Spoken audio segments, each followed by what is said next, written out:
bad case of insomnia. But, you know, if it gets after Friday night racing and we're not up to the SpaceX launch yet, I'll see if I can get you some more Hearts of Iron, you know?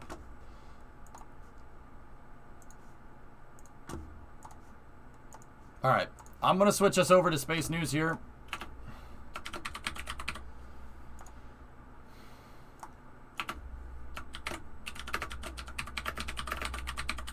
And then after Space News, I'm going to be playing Icarus with Yarg today.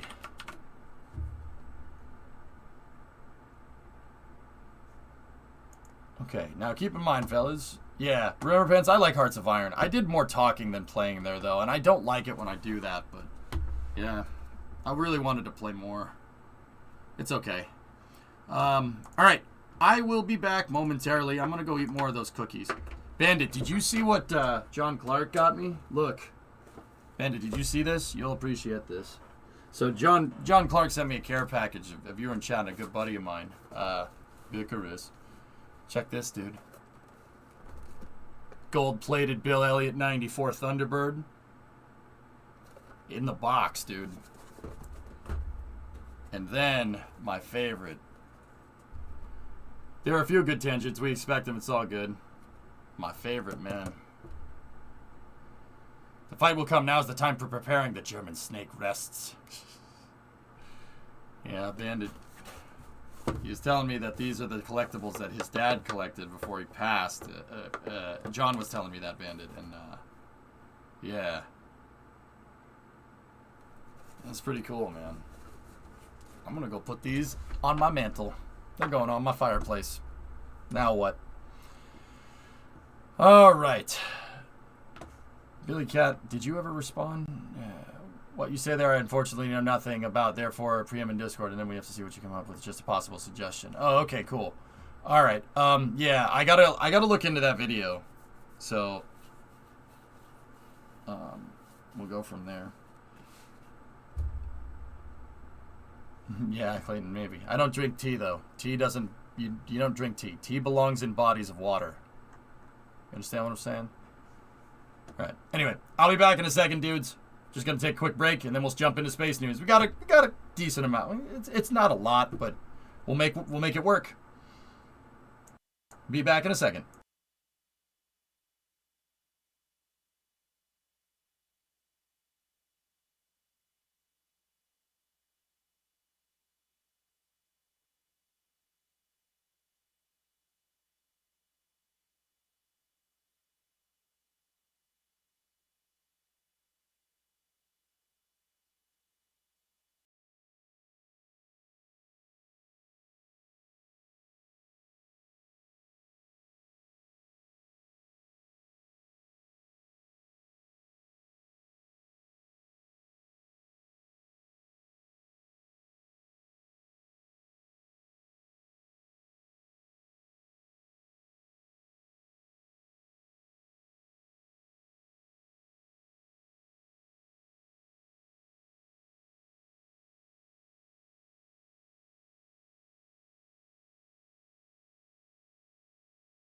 And I worked on the Shuttle program for a good number of years.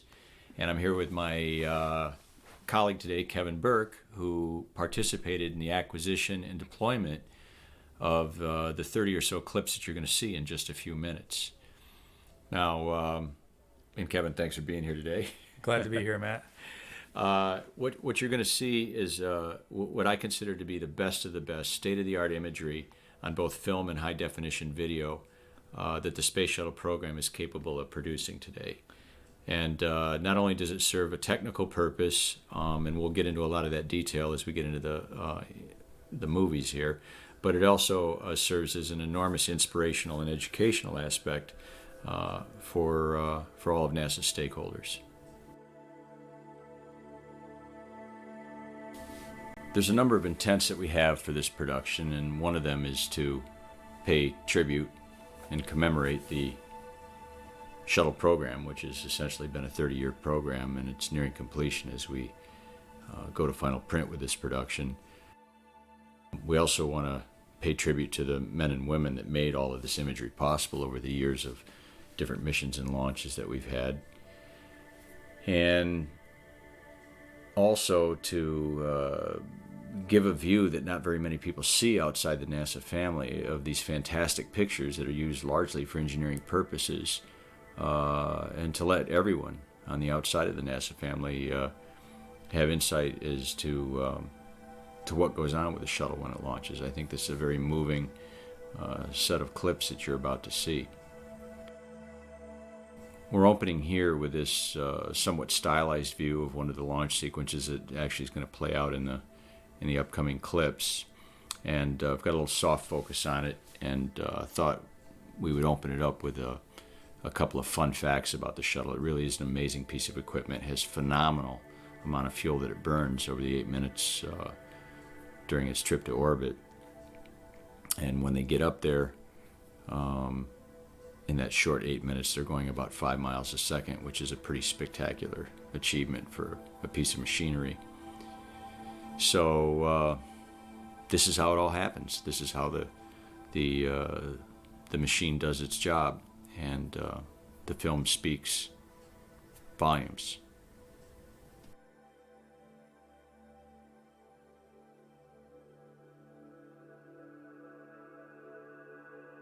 This is camera view E19. We commonly refer to this as Echo 19. And it's a 16 millimeter camera with a 10 millimeter field of view for the lens, the focal length of the lens. And it's running at 400 frames a second. So the effective shutter speed is really 1/1200th of a second. Yeah, it's pretty amazing. I mean, this is all a slow motion event. And basically you're going to see the 6 seconds prior to launch of the vehicle as the space shuttle main engines turn on. Now, the purpose of this camera, they all have different purposes. Most of these, if not all of these cameras that you're going to see in this production, are engineering cameras to look for different engineering aspects of the launch process. And so the purpose of this one is to check to make sure ignition is going off okay, which is what you're seeing here. Main engine start is just happening, and you can see the engines are starting one at a time. This particular camera looks at engines number 1 and 3, right? Is that what this is? Yep. And so you can see them, they're starting to fire up. Those sparkers that you see are there to make sure that any unburned hydrogen gets ignited before it floats around and collects in some place where it can ignite later and cause problems. Again, you're seeing the engines sort of turn on here. And so we're roughly coming into about 5 seconds before liftoff. The computers are checking and validating that everything's A-OK. And there's a little bit of a pitch over that the whole vehicle does as a consequence of these engines thrusting off the center of gravity. And when the whole vehicle snaps back and is straight up in the air, the engines or the boosters ignite and the whole thing takes off. Great photography here. I mean, you can see all this flow phenomenon going on inside the engines. Now, the space shuttle main engines are burning hydrogen and oxygen, and I'll talk about some of the fun facts about that later on in some of the other clips that you're going to see. But here you can see the engines have stabilized and everything is A-OK. And in just a few moments, you'll see the boosters fire off. Did we talk about the time code? I can't remember. So, No, we haven't talked about the time code. The time code that you'll see, the LED display on the right-hand side, is actually positioned between the two sprockets on the 16 millimeter frame. And the time code is UTC time code. It's an IRB format. And you'll see that it's 21 hours, being UTC at 5:02 p.m. local time, 2 minutes, 11 seconds. And the 3 digits that are moving in the upper right-hand corner would be representing 1,000th of a second. The solid number 1, the second digit from the top, is indicating the synchronization of the camera as more of a technical parameter. And that is on every camera to synchronize the field of view, synchronize the time. this is pretty cool. You can see some of the oxygen, that cloud of vapor there was from the oxygen fuel umbilical. Of course, the solid rocket boosters have now ignited, and the whole vehicle is lifting off the pad. And you can see sort of the glory of this moment. I mean, there's an enormous amount of fuel being burned. One little thing that I love is if you look at the sky in the background, and this was a very clear day. These pictures were selected, or these movies were selected because of the wonderful photography that we got on this day. And you can see the sky deep into this dark blue, and that's because, as Kevin will talk later on, that we got into color correction that we do post launch to make sure that we're capturing all of these the events that are going on, all of the flow events. So here the vehicle is clearing the pad, and we're on our way. This view that you're seeing here is camera E8 or Echo 8, and it's a 16 millimeter camera with a 10 millimeter lens. Yeah, you can see the boosters now coming off the pad, and one of the amazing things that a lot of folks don't know about the Shuttle is bolted to the mobile launch platform is it's basically through 4 bolts on each solid rocket booster. And the intent of these cameras is to watch that bolt, which is an explosive nut bolt arrangement, and the bolt weighs about 100 pounds, I should say. And these nuts fracture and the bolts slap down into a holder that you're actually sort of seeing in the foreground here. And they literally release the vehicle from the pad and allow it to take off. So for obvious reasons, we have a camera on each one of these explosive hold down posts.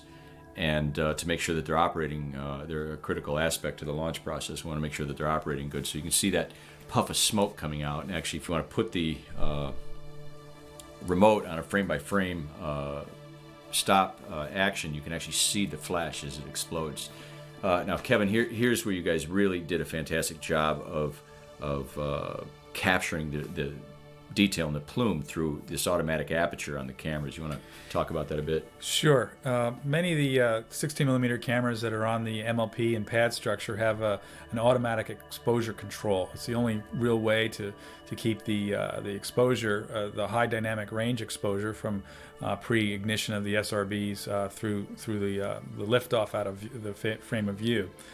So the camera has basically an automatic exposure. Right. Now look at the sky on the left thing and see how it gets dark. Actually, on both sides, you can see how it turns that deep blue. That's the automatic aperture in action right there, right? Allowing it to see the detail in the pad structure and also in the flame. Yeah.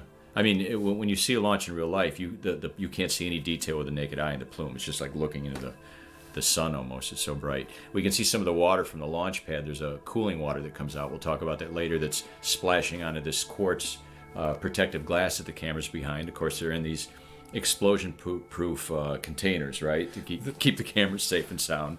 No cameras were harmed in this in the making of this movie. That's right. The cameras are in an explosion-proof box, which is nitrogen purged, and the quartz glass on the front protects the lens. In most cases, there are some cases where there's damage, and if that's the case, the lenses will be repolished, reground, or whatever's necessary to bring them back into optimal condition. Well, Matt, this next view coming up is Echo 18 or Camera 18, and it's a 10 millimeter lens and looking at the TSM or the tail service mast carrier disconnect. Yeah, the umbilicals, there's one on each side of the orbiter, one for the liquid oxygen fueling and one for the liquid hydrogen fueling. Those are primary purposes. You can see there's a lot of other instrumentation on these things in feed lines. But these cameras, their intention is to make sure we get good retraction of this, and there's actually a huge 20,000-pound mast that pulls these things inside the tail service mast for the door to slam shut and protect them from the hostile environment on the outside. Now, these umbilicals are about 4 feet wide by 6 foot tall, so you don't really get a sense of scale when you're looking at these in these movies. But they're as big as an average-sized human being, so they're quite large. One of the interesting photographic challenges that we run into in photographing the TSM carrier disconnect from the inside of the tail service mast is once that door closes, it's pitch black in there. So there's a set of series of tungsten lamps that provide illumination, and the vibrations, the tremendous amount of vibrations that are induced during the liftoff, really rattle those lights, and keeping them from having those bulbs break has been quite a challenge. In fact, they are in the process of changing those lights over to the new LED arrays that provide more stability and less frequency of having the bulbs go out before the film runs out. Yeah, they're a lot more robust to that kind of environment. Okay, Matt, this is Echo 001, and this is one of the 4 cameras on the edges of the MLP deck. This camera happens to be on the northeast corner of the MLP deck, and it's a 16 millimeter camera, as all the ones on the MLP are, and 10 millimeter focal length. It's a wide angle view, and the effective shutter speed is about 1/1200th of a second. For our viewers, you can see that we pulled a little bit away back from the vehicle now. We're taking a little bit of a wider view. There's the SSMEs just firing off there, and you can see the plume in the background growing. fact, if you look carefully against the plume there, you can see a couple of cameras. Why don't you mention what those are, Kev? Those are some OTV cameras, operational television cameras that are used for surveillance of the vehicle. And are piped back live to the launch control complex. The signals. So the SSMEs are firing. You can actually see the launch tower on the right-hand side of the screen. And again, they go on for about 6 seconds. Computers are making sure that everything's working. And at T-0, those boosters are going to fire, and you'll see a big puff of smoke come out of the flame trench there, and it'll get sucked back down in as the boosters come off the pad. And these two sort of structures, one standing just to the left of the left booster and one standing just to the right of the right booster, are called rainbirds. And there's some piping sort of flat against the launch pad as well that sort of connect all these things together. There go the boosters firing. And all of this fresh water, 300,000 gallons to be exact, comes pouring out of those rainbirds and onto the launch pad to deaden the acoustic noise and cool the pad down. So that's where the water comes from on some of these camera shots. And here you can see the AEC, the automatic exposure control on the cameras taking over as the booster plume comes into view, and allows to see the AEC allows you to see the detail both in the plume as well as in the vehicle and the structure itself. And you can also see very good detail on the deck of the MLP. Now, we talk a little bit about the purpose of each one of these cameras, and this one is to look for some structural anomalies on the vehicle, some thermal insulation failures we might have on the tiles or the blankets, etc., and how the water is getting dispersed on the pad. And also we're looking at debris, and actually you can see here that we've got quite a bit of debris in the field, and debris is a big concern for the shuttle folks, and we want to keep an eye on it to make sure we don't have anything that's going to threaten the vehicle. Now, Matt, you can see that this is this is camera Echo 4, E004. It's on the corner of the MLP deck, and very similar in field of view to the camera we just looked at. One of the things I like to point out is you can see one of the camera box enclosures we were talking about a little bit earlier on the left-hand side of the frame, right in front of the left SRB. Yeah, and in fact, as we mentioned earlier in the piece, there's about 125 cameras or so, actually more, that document any given launch. And so for brevity in this piece and to make it watchable, we had to have a lot of film hit the cutting room floor, and it was really difficult for me to cut a lot of it out because I loved all of the footage. I'm a fan of each and every camera, but that little camera there didn't get its day in the shade. That film of the booster had to we'll have to have that for the director's cut in the future. And just to give you a perspective, this camera originally captured this scene at 400 frames a second. So it's being played back at 24 frames. So it's about 1/16 of the speed that it was actually captured at to give us a real-time view. Now you can see here how absolutely gorgeous the day was. And as we mentioned earlier, it was about 5 o'clock in the afternoon. So in the film industry, they call this magic hour, and there's no question about it that this is one of the best times of day to take photographs of the shuttle. You have these rich colors and just a beautiful blue sky to sort of highlight all of this. So I find these pictures second to none in all of the launch imagery that's been taken. I should say that these boosters shed about 10,000 pounds of mass per second once they're lit up. And that's each, so it's 20,000 pounds combined. And you can really get the feel of that awesome magnitude by looking at these images. There you see a piece of debris on the right, sort of doing a ballet in slow motion there. This is some tie-down string from some water membranes under the SRBs that we'll talk about in a few moments. You know, teams go through this. This is engineering footage, and the teams go through this and identify everything they see in it. Okay, this is camera Echo 36, and this camera is located on the fixed service structure at the 255-foot level. We refer to the fixed service structure as the FSS. It's a 16 millimeter camera with a 16 millimeter focal length lens, and the effective shutter speed is about a 1200th of a second, similar to some of the other ones that we've seen. This is a long clip. In fact, this is probably the longest clip that I sort of chose for the production. there's a lot going on in here, but it looks a little Hydrogen boring gas. for a while because those engines are on for a long time. See the So hazardous we're still at gases 400 right here? frames a Being second. burned right? off by the Yes, Rofies. yeah, okay. So there you see the main engines igniting. You can see all of this water pouring into the flame trench. There's the big there's the flash, vacuum. the hydrogen and the oxygen lighting up. I should tell you that coming out of that external tank, inside there, the cryogenic propellants, liquid oxygen, liquid hydrogen, 750 gallons a second of liquid hydrogen is pouring into that engine cluster, and 280 gallons a second of liquid oxygen. All of these things being combined instantly, effectively instantly, to create this fantastic combustion process, burning 3,000 pounds of propellants to turn it into water vapor every second. And it's almost invisible when it comes out of the engines. So the engines are turning on now, and you can sort of see them glowing against the water pouring into the flame trench. That water's there primarily to deaden the acoustic noise and to keep things cool. And you've got a good look at the belly of the orbiter here. One of the purposes of this camera is to look to see if we lose any tiles due to the shock of ignition of the solid rocket boosters. Now, you're going to see the boosters turn on in just a couple of minutes, and you see those red sort of ribbed surfaces there inside the flame trench. Those are actually membranes to hold water, and those will get burned away, and you'll sort of see that in the film when the boosters fire. There you see them right there, and there's water in there that's sort of getting jarred loose and turning into steam.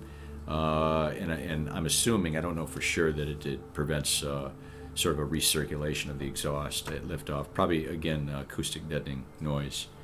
And there you see those boosters firing off. If you look in the upper left-hand corner, you see the umbilical falling backwards there. Always And then Clayton. look at how the No foreign spaceship object engines debris, are even if it punching is a through bird. That, Look at that. That water in the flame trench. That's really cool.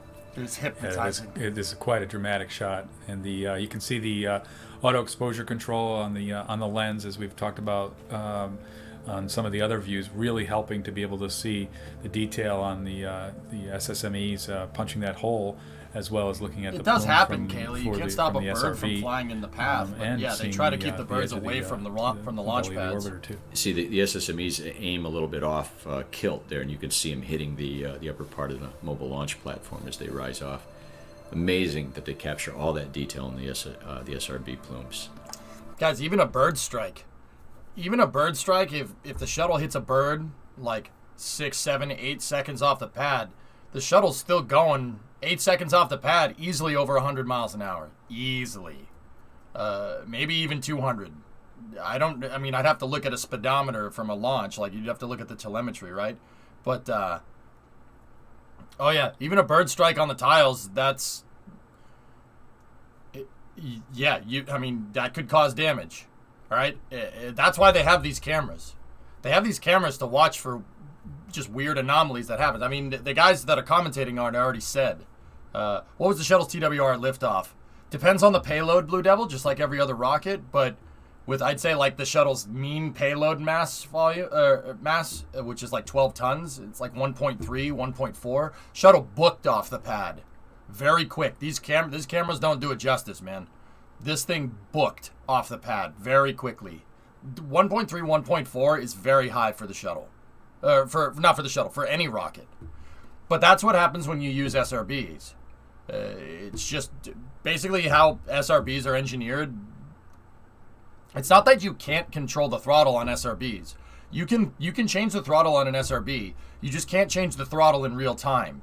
It's all about your combustion chamber surface area.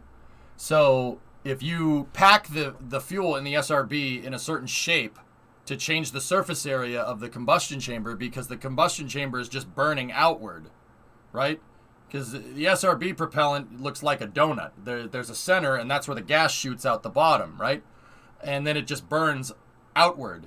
So SRBs throttle up over time unless you pack the grain, which is SRB. That's the industry standard for fuel, for solid rocket fuel. The way that you pack the grain changes the thrust amount. So you're still constricted by certain thrust outputs there. That and the shuttle needed to launch some pretty heavy things into payload, so the SRBs gave it a good kick. Just like an Atlas with the Atlas 551, the bruiser that we watched launch the other day, really kicked off the pad really fast. SRBs just Yeah, they do that. They increase your TWR. Increasing your thrust to weight ratio with solid rocket motors and solid rocket boosters actually will end up giving you more delta V at the behest of structural compression load. You're going faster off the pad, you're going to have to make the thing more aerodynamic, amongst other things, because if you don't, the compression loads from compression aero loads, amongst other things, this is always more complicated than it seems every freaking time, can really mess up rockets. Then you have to deal with wind shear because you're going faster. You know, if you're ascending at 30,000 feet, when you're at 30,000 feet, because the SRBs, instead of going 2,000 miles an hour at 30,000 feet, you're now going 3,500 miles an hour at 2,000 feet. So that wind shear, because you have a higher velocity, is going to hit you at a higher speed or relative higher speed. Think about it like if you have if you're doing crash tests, right? And you have a car that hits a wall going 60 miles an hour, so 100 kph. It's your closed speed there, your relative speed 60 miles an hour relative to the ground. Okay, your ground speed is 60 miles an hour, and your relative speed is 60 miles an hour because the wall isn't moving. If you have a crash test where you take two cars and they run head on into each other, and each one of them are going 60 miles an hour, right? Your ground speed of both cars is 60 miles an hour, but your relative speed between car 1 and car 2 is 120 miles an hour. So SRBs generally get off the pad quicker, and they're generally will give you more delta V. But there are other things you got to take into account for higher TWR. One of them is compression load from aerodynamics. Oh, they cleared the flame trenches out, Clayton. Yeah, the Gators like going into the flame trenches because it's shady. It's in the shade. They get gator handlers out there to make sure that there's no gators in the flame trench. Was the shuttle medium lifter or heavy? By payload mass to mast, the shuttle is a medium, or not a medium, it's a heavy lifter. By payload mass, it can move 25 tons into space. 25-ton payload capacity with 7 people at the same time is quite good. That's a really capable vehicle.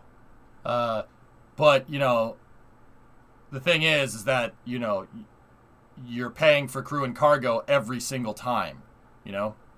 I predict that Starship will have a similar problem. Not with necessarily crew and cargo, but Starship's payload capacity is 100 tons. You're not moving 100 tons of payload every time you fly that thing.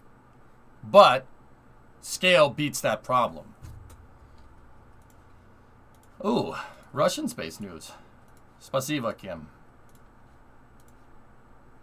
I mean, you always get this at KSC. Oh, yeah, it's Florida, man. There's gators everywhere. What do you want? And they're in a wildlife refuge. But yeah, you don't want wildlife hitting the vehicle on the way up. You don't want birds hitting it. You don't want a woodpecker pecking at the damn tank. I can't... Can you imagine how bad that would be, having a woodpecker peck at the foam? Yeah, that could end very poorly. You have to be very careful. What do you do for a living? Well, I handle gators at NASA. They contract it out. But yeah, right. What does this mean? All right. Boeing wants to build its next airplane in the metaverse. Yeah, I'm not covering that. Hey, Dutch guy, thank you for the raid. But yeah, no, there's... Guys, with rocket science, the second you think you figured out how complicated it is, you're wrong. You're wrong. False. It's fiction. We made it up. No, it's always more complicated than you think it is. Every single time. When you think you got a handle on the complexity? Nope. Not even me. Dude, I don't even know. And it's kind of like a self-defeating cycle because... Or not a self-defeating, it's cyclical because you go from like not understanding something to understanding something to thinking you have a good grasp on what you understand, and based off of that first understanding, now you say, okay, I understand what this is, now I can figure out what this is, right? You figure out what that is, and then you don't understand it, and then you try to understand it, and then you understand it, and then because you understood that, you can understand another thing. It just keeps going. Rocket science is an endless rabbit hole of learning things. It never ends. That's why I like it. It's like playing a game. It's like playing a game where the story just goes on forever. It's fantastic. Endless Dunning-Kruger. Indeed. It really is what it is. That's why it's like, I like rocket science in the same way, like, you know when you're like really into a good game, like you're really into it, and you get it, and all you want to do is just play that game, and you're playing it, and you want to get better at the game, like you want to keep getting better at the game, you want to keep getting better at the game, you understand more and more of it, you get really good at it, and then you keep playing it, and then you know, it runs its course, and then, you know, you exhausted all your entertainment out of it. Eventually the game just doesn't challenge you anymore. Then you move on to another game, right? Rocket science is like that. That part where you're learning and you're learning and you're learning and you're learning and you want to get better and you want to get better and you want to get better. That part never stops. So it's all the fun. It's all the fun of learning a new game, like understanding a new game, understanding a new video game, like to put it bluntly, right? But it never ends. It's fantastic. It's an endless rabbit hole. I love it. Yeah, that's when you install mods, indeed.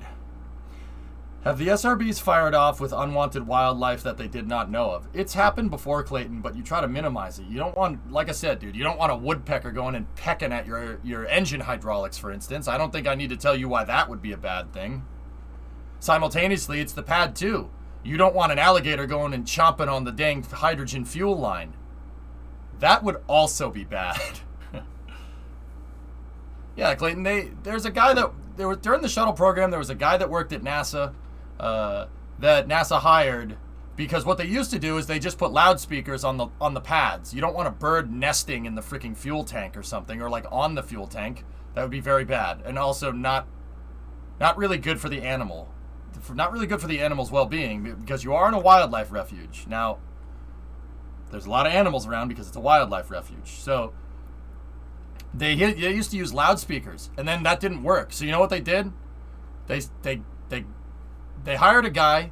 They gave him a Remington 870 and said, "Go sit out on the pad, and anytime a bird comes near, you fire the shotgun. Fire it up in the air with a blank shot, with a blank cartridge or shell." And that's what he did. Guy sitting out there with the shotgun, just bird comes, don't shoot the bird. You just shoot up in the air and get it to fly away, because that actually trained the birds to not go near the pad.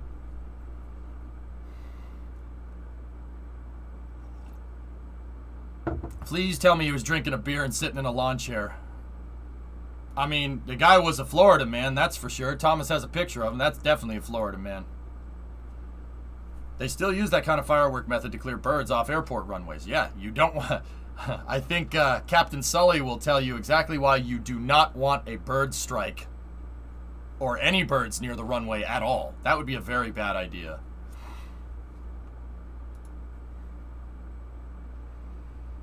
Occasional reminder that the adversary decides whether or not deterrence works. Not true deterrent. Nice. Define art. That's pretty good. Was this before or after the shuttle bird strike? It was during. I just saw a video about a guy whose job it is to shoot the water so the birds wouldn't land on a toxic quarry. Well, there you go. Icarus update. Oh, we're going to play it in a little bit. Icarus Week 2 content update. Welcome back, prospectors. Oh, we'll check that at the end of Space News. All right, guys.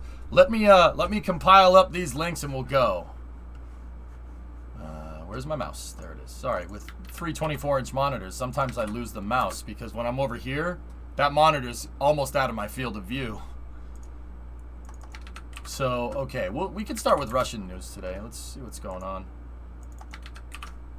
Oh, Cam, I got a funny read if you guys want. You guys want a good laugh. And then we got some SLS news. We got booster number 4 being cryo tested on the pad. ABL rolled out with the RS-1 rocket. That's the story coming from our buddies over at Space Scout.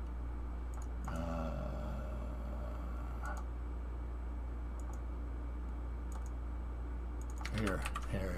This is a good one. You guys will like this. It's a good laugh.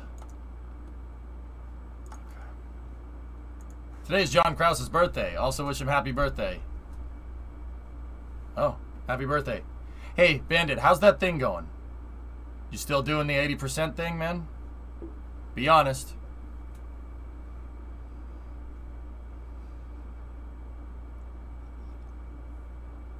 Bruh. Special Delta delivery for the U.S. Olympic team. We're still partnering with Team USA to support Olympic part over the... Oh, I like that. That's cool. Nice paint job. Yeah, I'm struggling. That's alright. At least you're honest. It's hard to do. It's just 80%, man. Remember.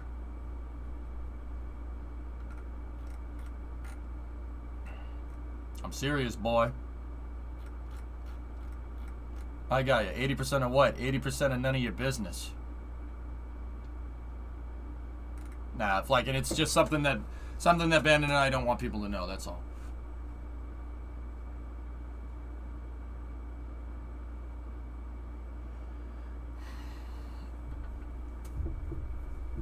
It's something we're working on together. Will it ever reach the light of day? I don't know. But I always work on little side projects like this from time to time. If you're doing this when you're 64, you can change the name to Rockets and Recliners. I could do that, yeah. My brother's here watching the stream too, though. That's Thunder. Yeah, I saw you gifted him a sub. Nice. How do you do, fellow bandit? No. Okay. So, we'll start off with Russian news. Here, check this out. So this is coming from ours, and I usually don't cover this type of stuff, but it's piqued my interest. So, let's go. A domestic newspaper warns of the Russian space program's rapid collapse. The space program is rotting from within. Yeah, news. So, guys, this is an opinion piece that was covered by ours as news. It's an op-ed by their own admission. So, I just want to go in and kind of see how much bullcrap is in this. I'll be honest. It's kind of not a spite read. That's not the right way to say it, but let's see.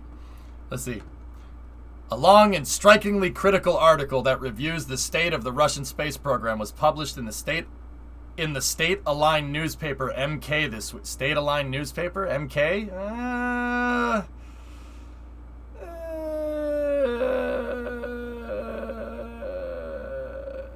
How am I doing, you say? Struggling with Hearts of Iron. Dude, it sucks. It's a hard game to play. That's a lie. Yeah, MK is not state-aligned, guys. Yeah. Dude, even I knew that. This is gonna get spicy, isn't it? Oh well, we're in for it's a good joke. Okay. None of the findings in the 2,800-word article were particularly surprising. Western observers who track the Russian space industry realize the program is deeply troubled. What? Is it state-aligned because it exists? I don't know. Okay. Sometimes I think that, people in the West think they understand how the Russian space program works based off of a lot of stereotypes, but in reality, I don't really think they understand what's happening here. State-aligned. Hey, could I DM you a personal issue? No one else to turn to.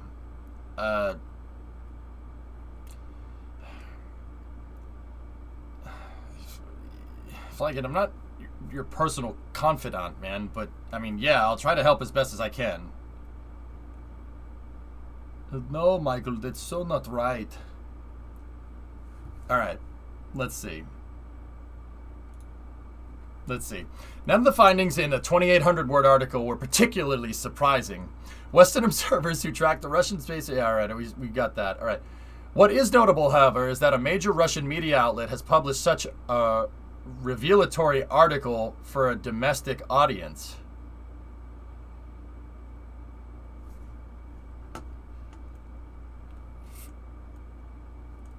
Increasingly, Russia's space program seeks to project its greatness in space through symbolic acts rather than technological advancements, such as the launch of a Russian movie star, sending a robot named Fyodor into space, or making entirely hollow promises about a moon landing in 2030.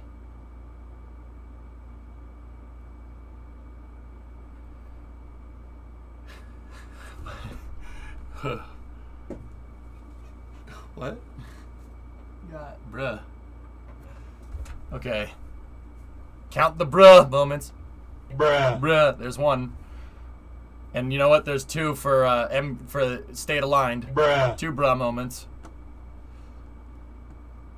But now it's been called out in these acts in a publication closely aligned with the Russian government. Three bruh moments.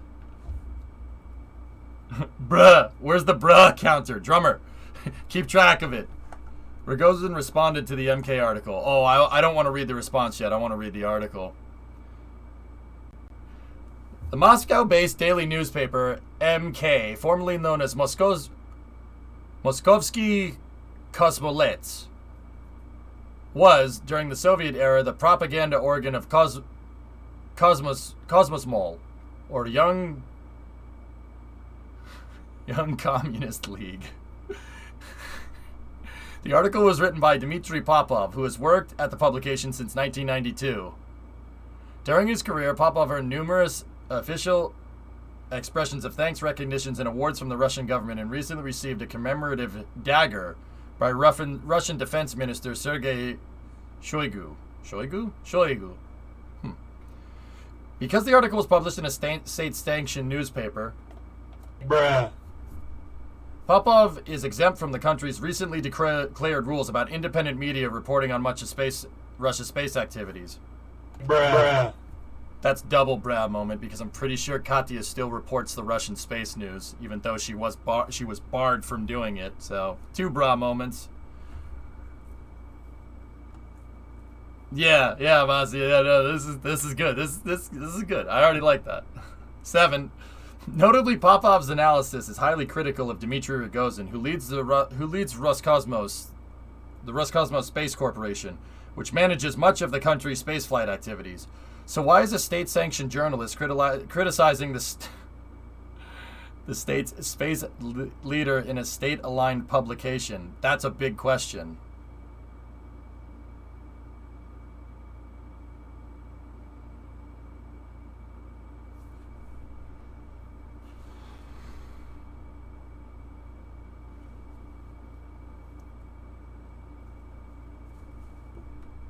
Bruh. This is bad.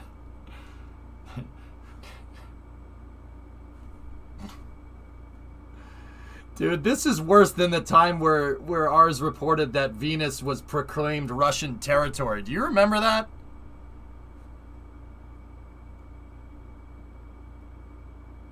This is worse. I don't know.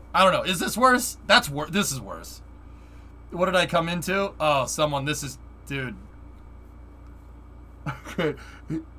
I could describe it to you, but you would literally just go bruh.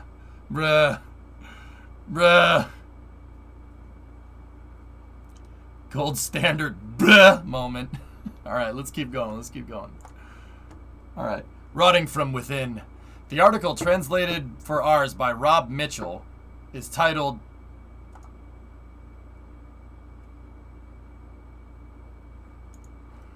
is titled "The Space Program is Rotting from Within." It begins with a declaration that Russia's space program has a shortage of competent and highly qualified staff, obsolete facilities and technology, and systematic leadership weakness.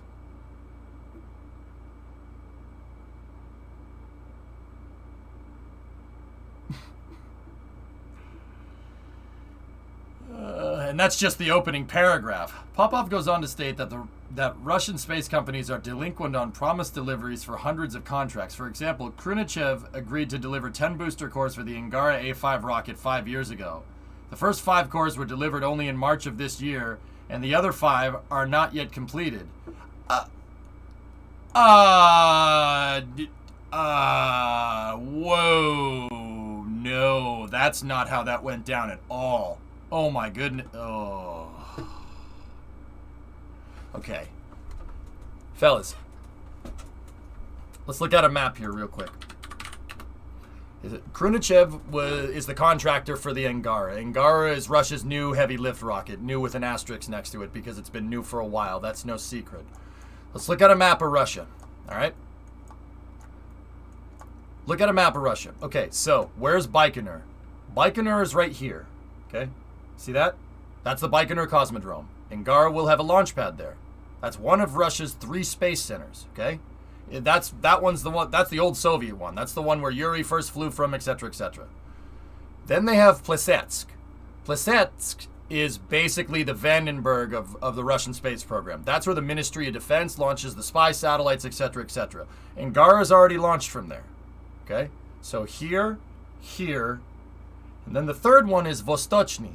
Vostochny, or Eastern Spaceport, is over here. They're building the Eastern Spaceport right now, and Angara has a pad at Vostochny. They're building another spaceport over here, brand new. Okay, so you have 3 launch sites. Okay, here, let me show you like this. 1, 2, 3.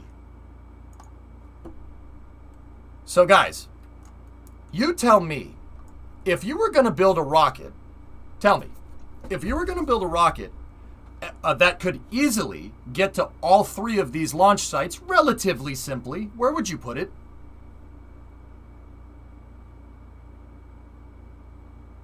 Texas. No. I mean, yes, soapbox, but also in the States. If you were Russia, fellas. Okay, if you were Russia and you were building a new rocket and you needed it to launch from here, here, and here, where are you going to put it?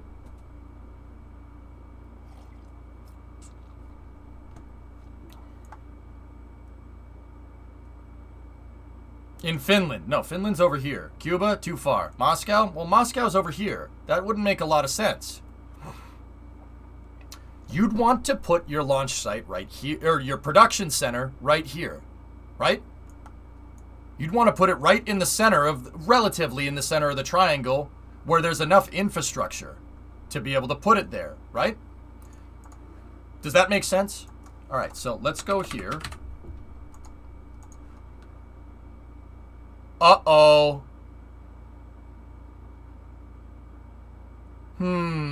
Funny how that works. As close as you can get, barring geographic features, to being dead center in that triangle. Now, when I say barring geographic features, this area of Russia's, there's no infrastructure up there. Think Alaska. There's nothing up there. There's not much. Not a good spot for an industrial site. Now, Russia has a pretty good industrial base that goes down here. All right? So they picked the closest spot that they could that has the infrastructure to be able to build and manufacture rockets and be pretty much equidistant for most of these sites. They wanted it centered between the 3 launch sites. Not a bad idea. Khrunichev was not 5 years behind with Angara production. They were mandated to move the entire production facility for Angara from Moscow to Omsk. That would be like saying SpaceX is moving Starship production to Seattle from Boca Chica, Texas. Imagine how long that would take to retool. You basically start from scratch. You got to build a new factory out there. You got to retool everything, and now you're in Seattle. That's 2,000 miles away. See what I'm talking about? That right there, Khrunichev is behind. They were mandated. They're behind for a very good reason. They made them put the factory there. So it's centrally located between Russia's 3 big launch sites.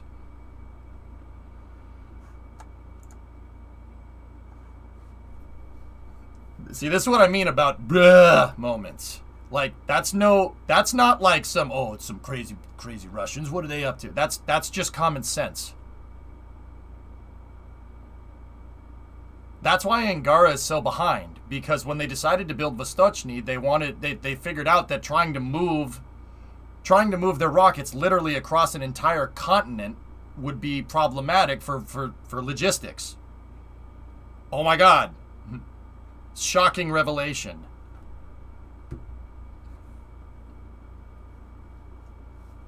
Anyway. Why? Let's see. Because Roscosmos is exercising, shall we say, not so strict control over the execution of defense contracts by its daughter companies, okay? In March 2020, Dmitry Rogozin approved the relevant procedural regulations to exercise control over execution of defense ministry contracts by subordinate organizations of the state corporation. However, an audit showed that his subordinates are in no hurry to comply with the procedures. Where appropriate controls are insufficient, fraud and abuses are inevitable. As regards regulation with the leaders of the daughter companies of Roscosmos, since 2019, over 60 criminal investigations have been initiated on the companies and their contracts, with total losses assessed at more than 5 billion rubles, or 67 million.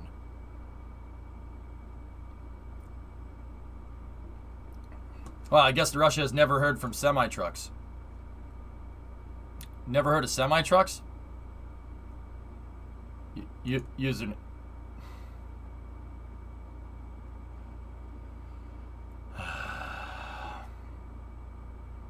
Bro, I don't think you realize how much you need to cover to go from Moscow to Vladivostok. That's a long way. That's like going from Miami to Anchorage. It's a long way, dude.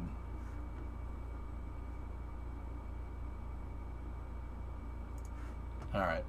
Popov said Roscosmos is struggling even to build its mainstay vehicles, the Soyuz rockets and Progress spacecraft, considering a recent docking issue with a Progress vehicle which carries supplies to the Russian space station. We launched the Progress MS-16 cargo spacecraft in mid-February of this year. However, it was unable to dock automatically and had to be docked under manual control due to damage to the Kurs-NA system. That's the docking system. It was damaged because the fairing delaminated during launch.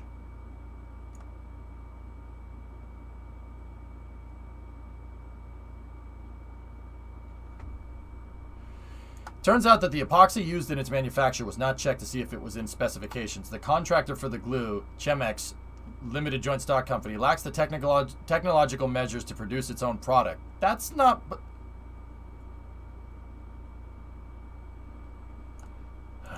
Meaning they purchased the product from another vendor, and for the samples already used, documentation affirming it's conforming with specifications and its origin were never submitted. That is, when and where the epoxy was purchased is unknown. Fine, as long as it wasn't purchased at the local the local hardware store. Sadovod. But a further 15 payload fairings were built using the same technology. Their acceptance has been halted. Then why has multiple Progress crafts launched since then? Who is Popov? I don't know. And then the most interesting part, similar damage to the Kurs-NA system has been noted previously. Hey, guys, I got a question. The docking system is on the inside of the fairing. If the fairing delaminated on the outside, how is that going to damage the docking system inside the fairing? Anyone? Anyone? Bueller? Bueller? By leaking? I guess.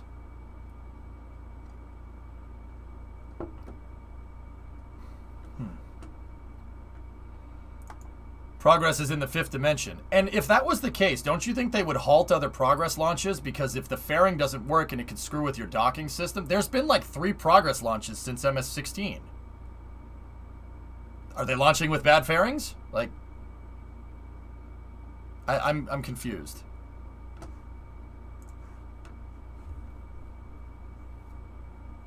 If it vibrates? Yeah, I mean, it's possible, Jim, but they've launched other Progress since, and the Kurs system has worked just fine. And, okay, I have another question. Kem, you tell me, isn't Kurs-NA brand new? Didn't they use a new docking system with this? Kurs-NA is a revised version of Kurs. It's new. So, they changed the fairings or fixed them after that. Okay, so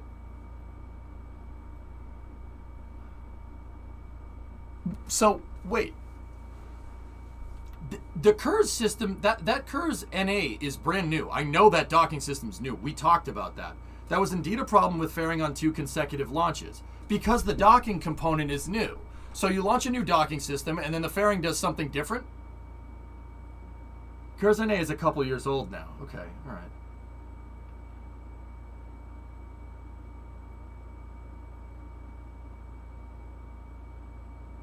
No, guys, I'm not. Now I'm trying to figure stuff out. Why would the fairing delaminate? And it did damage Kurz, but Kurz NA is a couple years old now. When did MS-16 launch? Mid-February this year? I mean, depends on the optics they want to keep up. Would not be the first time they hide stuff to not look good. Tan, you know what, dude? I agree. Like, I mean, we kind of do that same stuff too. But also at the same time, dude, you can't hide. You can't hide spaceflight, dude. Someone will notice. Like, you know what I mean? Like MS-10, for instance. Someone will notice. Like something. It's like you know what I'm saying? Like, it's hard to keep that under wraps with how high profile spaceflight is nowadays, you know?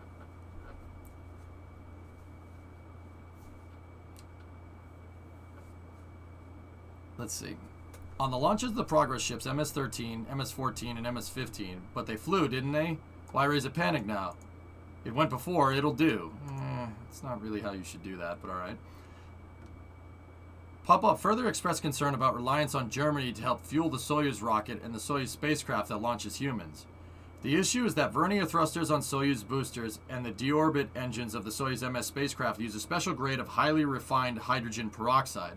Production of this hydrogen peroxide in Russia, however, depends on deliveries of chemicals produced by a German company called Evonik Resource Efficiency. These deliveries are subject to limitation by international sanctions. That is, the West can stop Russian space launches with a single keystroke. What a train wreck this is.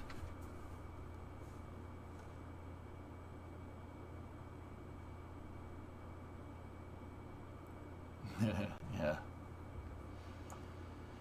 Okay. The article also discusses the Vostochny Cosmodrome, a spaceport in eastern Russia that has been a priority for the president. Wide boy. However, this project under Rogozin's stewardship has been beset by construction delays and corruption, such as embezzlement. No.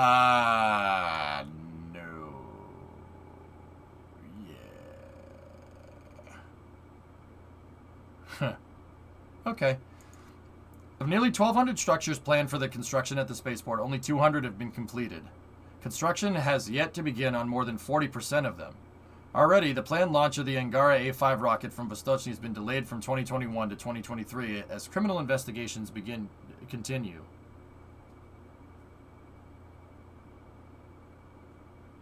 That's not what I've been seeing. This is why Rogozin has sanctions on him in the first place. He's feeding him money to Putin. I mean, isn't Roscosmos state-owned?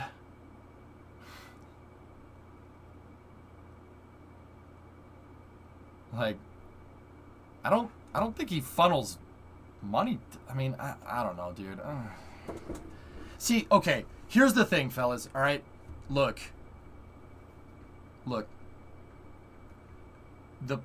This is just stuff that he's throwing at the wall. All right, and I get it. Some of it might be true. Some of it not.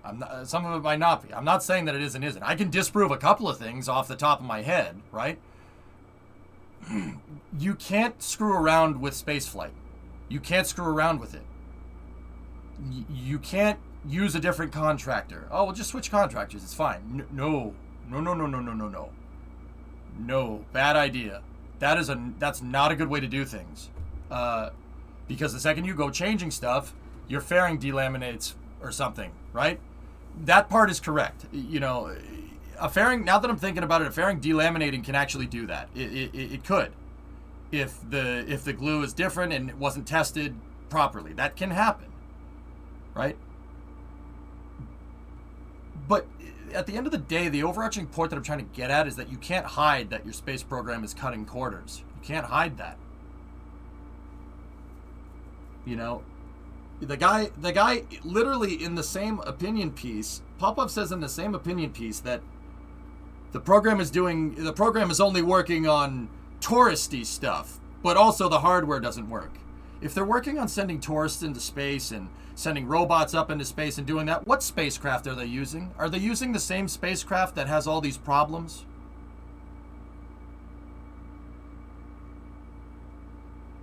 You can't hide that. How can you be good at something and not be good at it at the same time? That makes no sense. What's your favorite glue flavor? Oh, I'm all about Elmer's, man. Just...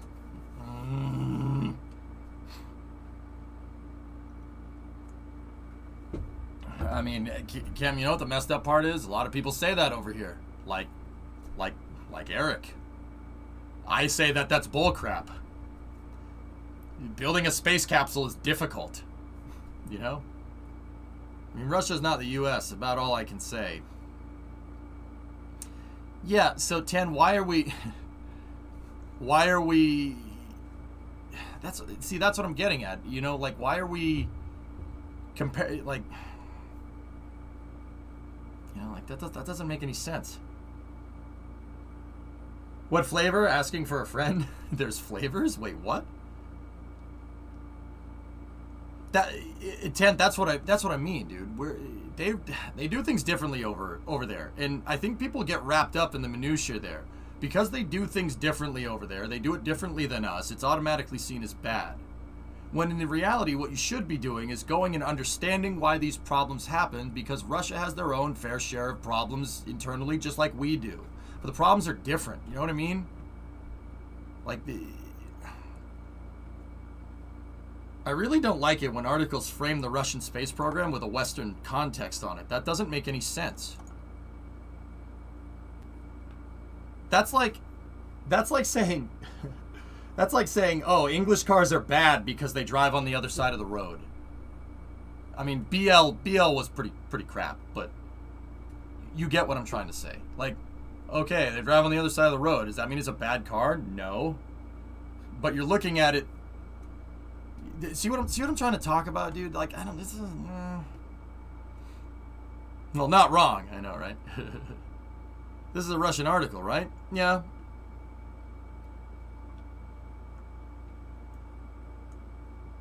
Update on SLS Engine 4 controller. Okay, I'll check into that in a second. English cars are bad because of rust. I don't know, man. Like, if they were having so many problems with Kurs and the fairings and whatnot, like, why would they be ramping up spaceflight? Russia has ordered more Soyuz for 2022 than they've ever ordered, ever. You're getting NASA astronauts flying on Soyuz again. You're getting crew exchange missions. They're ramping up, not down. I don't understand. Like, I just don't get it where all this, like, oh, their space program's in trouble. Why do people keep saying this? I'm just really confused. Like, and once again, like, don't get me wrong. Every space program has its problems. You can't hide if something isn't engineered correctly. You can't hide it because in space flight, something goes wrong when something isn't engineered to spec. I mean, and Popov does say that. You know, if the fairing delaminates because you used a crappier glue, that's on you. That's lack of testing. It's what I always say. You shouldn't have problems on operational missions, right? If you're encountering new behavior on operational missions, you didn't test good enough. And that's on them, dude. Like, that part I understand. But the delaying of the Angara rocket because Khrunichev was so far behind, implying that there's some sort of corruption there, when in reality they moved their launch site 2,000 miles. They moved their manufacturing site 2,000 miles away. I mean, that's a logistical nightmare. Throwback to when Russia caused multiple cases of turning the ISS into a Coggers. I mean, there is that arc, and yeah, that's. I mean, I'm not gonna say that that's okay, but dude, when's the last time they launched a functional cargo block? Do you know, Hark? And once again, the ISS spinning was not good. That was not a good thing. You know, that's on them too. They should have fixed that. But when's the last time they launched a functional cargo block? Does anybody know?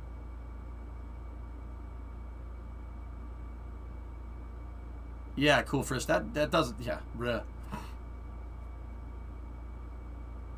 Dan, I don't know what the hell happened there, dude. There might be some posturing going on, but when is there not? You know? There are indeed problems in with Roscosmos, but some people just refuse to look at the whole picture. Roscosmos did indeed spin to win, and that's not okay, and it should be prevented in the future. Does that mean the whole program's rotting from the inside? I just don't think so, man. And the guy went on to say that Dmitry is, you know... This is another one I don't understand, all right? And, you know, I don't really have a source in this particular matter, but the guy says that, you know, Vostochny is way behind schedule, etc., etc., etc. Vostochny was way behind schedule before Dmitry got there. And that's not... Look, if he wanted to run Roscosmos, that's his problem. Since Dmitry Rogozin has been appointed to the head of the state corporation Roscosmos, since Vostochny has made the most progress that I've ever seen, to the point where we're getting at least bi-weekly updates on how fast it's going.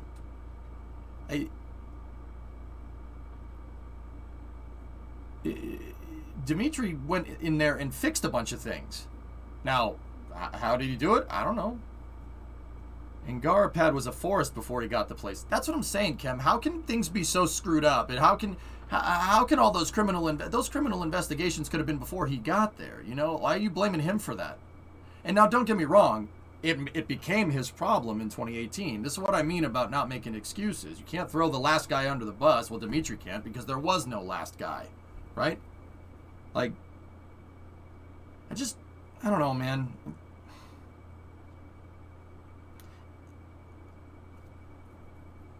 How can he be doing bad in Vostochny, yet if we go and look at the Roscosmos updates from Vostochny, they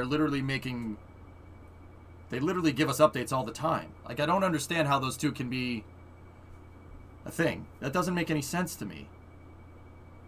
But either way, I mean, we'll move on to the next article. I don't want to read this anymore. I mean, they could have quality problems, dude. That's fine. That happens over here, too, from time to time. SpaceX had a COPV snap inside of the upper stage on CRS-7 because of bad contractors. That happens. The point that I'm trying to say is that it's not some overall grand conspiracy that Roscosmos is being hung out to dry. I mean, I don't think that's what's going on here. I think what I do think's going on here is that Roscosmos is expanding its scope. I think they're expanding their scope. They have aspirations to go back to the moon. They want to build new spacecraft. They want to build new launch sites. They want to build new rockets. Are you not going to run into problems if you try to expand your scope like that, especially with a space program? Like, am I not understanding this correctly? Well, that wasn't really because of a contractor, Cirrus, but yeah. Like, that doesn't make any sense. It sounds like they're expanding their operations, not contracting. And now, expanding operations where you could spread stuff out and, you know, not have the staff that you need for all this expansion. That's possible. I think that might be what Poprov is trying to say. Or Popov. I think that's what he's trying to say, but I'm not sure. It's tough to go through, you know?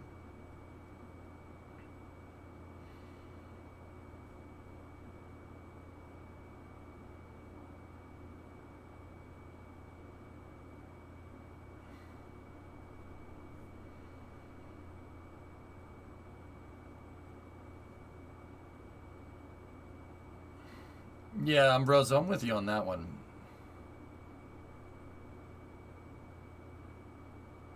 Yeah, Kem, that's what I mean, dude. Like,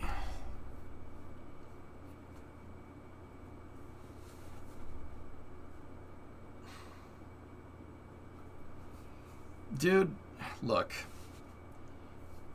Soyuz flying is quintessential for the International Space Station. The U.S. wants the ISS to go out until 2030, okay? That's 9 more years of the ISS. Soyuz flying is essential to that, okay? Now, so when it comes to the International Space Station, Roscosmos and NASA are on the same team. If you're on a team and a player isn't doing well, you say they're a piece of trash behind their back? No, that's not the right move. We're on the same team here in this particular scenario. Like, I don't understand why they get so much hate, dude. You know, Russia sending Soyuz and cosmonauts to the ISS is like, that is essential. That's what's going to help keep our astronauts up there safe, having cosmonauts up there with them. Like, I don't understand all, like, this is not, if Soyuz stops flying to the ISS is screwed. The service modules on the ISS are Russian. No propulsion system. See what I'm talking about? Like that, we're on the same team here. Like why would we go throwing wrenches in that? To me, it sounds like the foot is mad at the hand because it itches and the brain is ignoring it. Yeah, I don't know, dude. I'm gonna move on. Why would I don't know. I don't get it. Quick, order more capsules to fake our progress. Yeah, that's what I mean, dude. They're ramping up operations. They're ramping up operations because rising tide from spaceflight raises all ships. The Russians are literally getting more contracts for tourism in space, and they have a very inexpensive ride compared to everybody else. So they're taking that business. Like, why would you not do that? Because we're expanding because the demand is there, but we're crumbling from the inside at the same time. That makes no sense. And then you see response to his articles, and the unending circle continues. What happens to the ISS when Russia leaves? I mean, I don't know, Geek. They'll probably dispose of it, dude. Like, Zarya and Zvezda are tied to the ISS. That's part of the ISS. That's as part of the ISS as much as your leg is a part of you. Those modules go. That's it.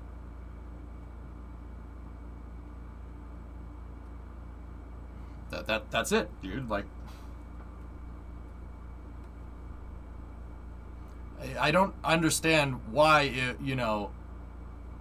like, Geek, let me put it to you like this. Roethlisberger wouldn't throw his teammates under the bus, dude. He wouldn't do that. To my knowledge, I don't think he's ever done that. And I think the people that are on, like, just to make a football reference, because that's what we understand, because we're freaking cavemen, right? Like, you don't throw your teammates under the bus. Anybody that does that, get out. You know what I mean? I don't know, man. I just don't like all these articles that poke the bear. We're on the same team here. This is an opportunity, a very unique opportunity where that trends in the peaceful direction instead of the other direction. You know what I mean? I just don't think it's wise doing something like that. Here's an honest question. Who will survive longer, Hubble or the ISS? I don't know, Hokey. Hubble's a beast, though, isn't it? After the ISS goes bye-bye, what will Russia do to build a new space station? Well, they're working on the ROSS, the Russian orbital space station. They're working on it as a commercial destination in response to NASA's commercial low Earth orbit development. That's why Russia's like, oh, we're gonna pull out of the ISS. Yeah, that got misconstrued. That got misconstrued pretty freaking hard. And I'm not trying to stick up for our Russian buddies. I'm just trying to tell it like it is. Russia said, you guys are gonna have a bunch of commercial space stations after the ISS goes, so we'll make one too. And everybody was like, oh, they're pulling out of the ISS project. They want to work with China. They want to do that. Like, I mean, they do want to work with China. That's true. But also, they're coming up with a response to NASA's commercial low Earth orbit destinations, which are, instead of one big space station, a bunch of small commercial space stations to replace the scientific bandwidth that the ISS offered. Russia's throwing their hat into the ring with that. Rogozin builds dacha on orbit. Yeah. Service station. Thank you, Vasi. Yeah. I don't know. They also partnered with China. It's an MOU, Apatoxin. Basically, a memorandum of understanding basically says that we would want to work on a lunar base with you in the future. That's all. They really haven't done much since then. But, you know, just because it hasn't been reported on doesn't mean it isn't happening in the background, right?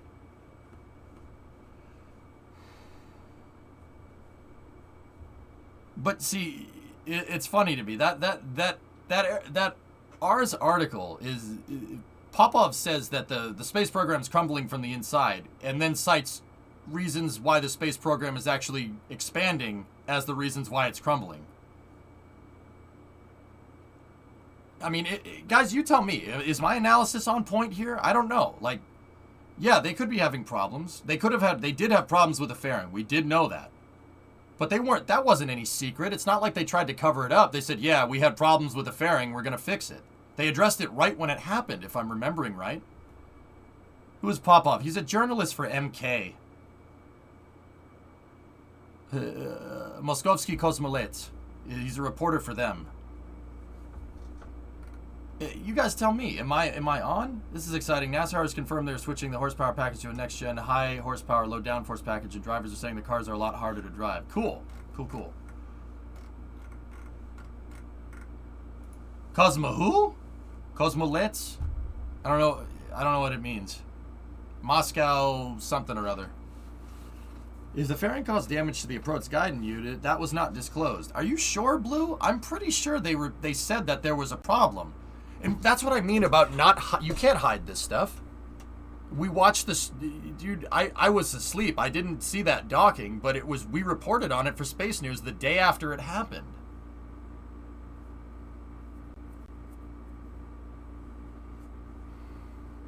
Yeah, Vasi, you and Kem, yeah, you guys told me that. We knew about that right away. And if I'm remembering correctly, and I'd have to go find the source, I'm pretty sure Roscosmos said things about it. They said, yeah. And I could have sworn it was because they were testing a new docking system. I could have sworn I heard that somewhere, but I don't. Now that I might be overthinking. I don't know. You guys tell me. I'm not saying I agree with it. I'm referring to what DJ's saying about being on the same team. Journalists aren't part of either team. Yeah, that's true.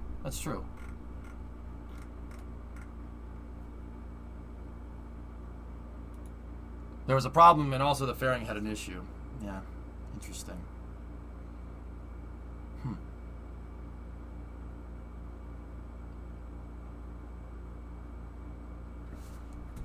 I don't know. It could be. What I always say is look for the hardware. You know, everybody says that they're going to do stuff. Everybody says they're going to build another launch site. And great. I want to start my own spaceflight company and make a reusable X-33. All right? I can say that. Where is it? You know what I mean? You got to look at the hardware. The factory in Omsk is there. It's producing rockets right now. Like, it's there. And the old factory where Angara was from Krunichev is building a Hydrolox upper stage for Angara right now called Perseus. For better performance for Angara, so it can go back, so it has the delta V and the characteristic energy to be able to reach something similar to a rectilinear halo orbit. If they weren't serious about going to the moon, why the hell would they do that? I mean, don't get me wrong. The Perseus upper stage is a Ministry of Defense thing. That's what they want. They basically want a counterpart to the Centaur stage. That makes sense. It's 5:20 a.m. in Omsk. Maybe not right now. Well, they could be running 3 shifts. You don't know that. Anatoly Zak reported on it. Yeah. Okay, so it wasn't disclosed by Roscosmos right away.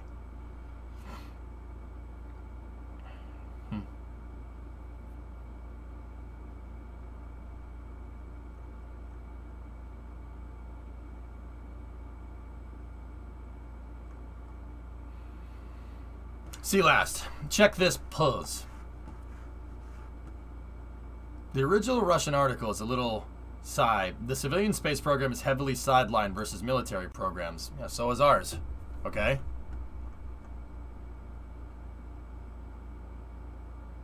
Before we return focus on Perseverance, a photo of the MS-16 with a broken Kuriza antenna is pretty stunning. Well done to Sergei Ryzakov for docking via the Turu. Okay. So, it was reported by everybody else. So, Roscosmos didn't cover it right away. But you can't hide that something went wrong. See what I'm saying? Like, I don't know, man. If there were really all these problems, We would have seen more than what we're seeing, dude. That's kind of what I'm getting at. Cosmolets means young communist. Ew.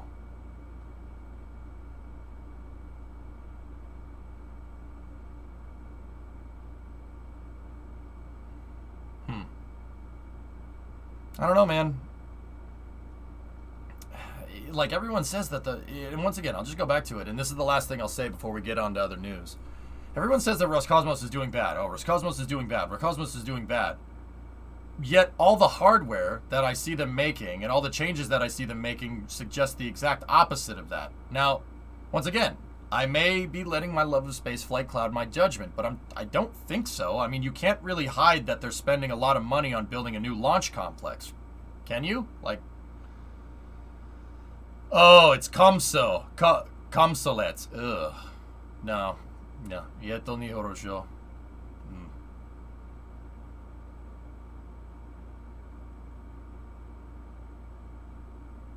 Yeah, and the entire article seems to suggest that state-owned media is going after Roscosmos, which is also state-owned, when in reality they have no idea what's going on. It's a private journalist. It's not state-owned. MK is not state-owned. I knew that.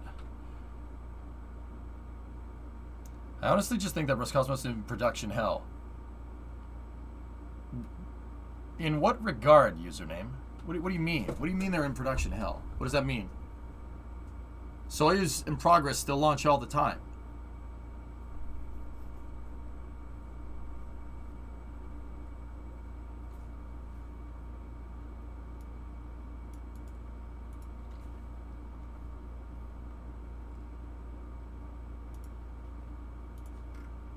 I don't know, man.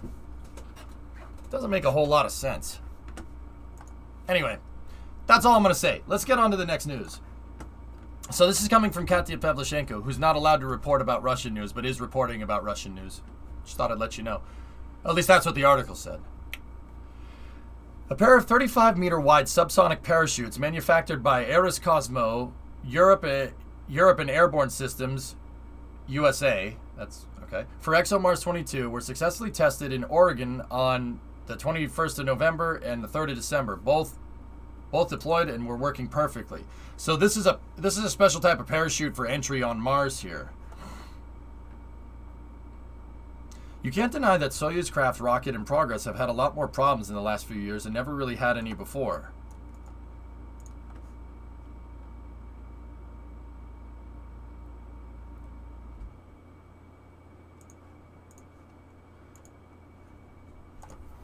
Yeah, I mean, aflatoxin, yeah, of course, but...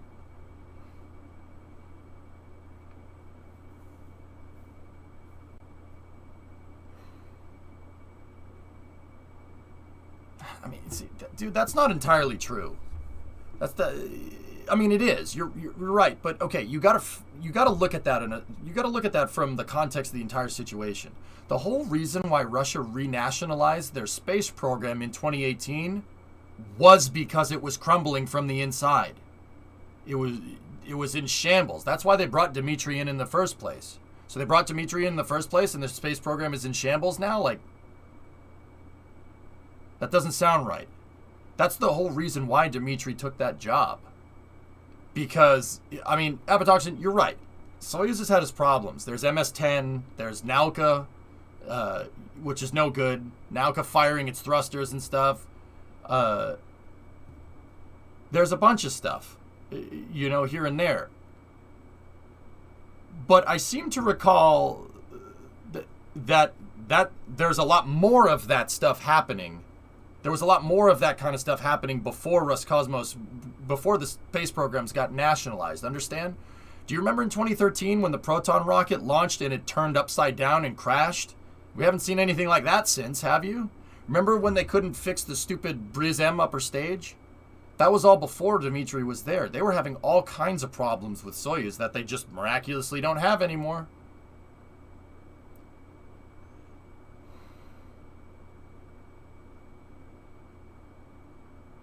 Like, there was bad corruption in that program before Roscosmos. Like, pretty blatant. Somebody nailing in an IMU upside down, literally hitting a piece of space instrumentation with a hammer. That's why that Proton did this, because they installed the guidance system upside down, and the thing launched, and it thought it was this way, so it tried to turn it, and it crashed into the ground. They still have some QA issues, like the hole in Soyuz in Nauka. Yeah, of course, Raja, but that's nothing like a catastrophic RUD. Yeah, guys, it takes time to fix this stuff, dude. It takes time. Like, it takes time. Like, I don't know what else to tell you. If something goes bad, it's going to take some time to fix. You know, Rome wasn't built in a day. Building out a space program is hard. It's especially difficult if you're trying to use the scraps from other space programs to build it. Look at SLS. Good example. SLS is using the leftover table scraps from the damn shuttle program. Look at how long that's taken. And granted, that's a lot more difficult than, you know, launching people to the ISS. But launching people to the ISS is also very difficult. It's all relative, dudes. Russian tech being sold to other countries, I would guess, are ramping up, increasing production issues. Yeah, Bond, so if they're increasing production, how is that rotting from the inside? That's what I mean, dude. That doesn't make any sense. Now, if they were expanding production and their engineering core was running thin because they're expanding so fast, now that makes way more sense to me. That sounds right. But you don't say it's crumbling from the inside when business is booming. Unless I'm not understanding that correctly. In my humble opinion, there is some truth to the manufacturing workforce being underpaid, and we're seeing a result of that. Okay?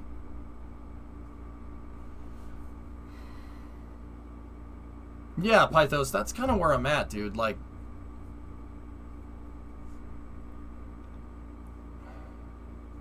look, Dimitri got and like, you know, I ain't no shill for the guy. He got handed a crap sandwich in 2018, and he's been eating it with a smile since. Like, the guy's he's doing his best, man. There's only so much you can do. Like, and you know, I'm sure you don't like that. Let's see. What was actually, you know what? What was his response? Let's see. I'm curious. I want to see what he said. It's framed in the context of a cultural problem. Yeah, Blue Devil, that's the kind of crap I don't like.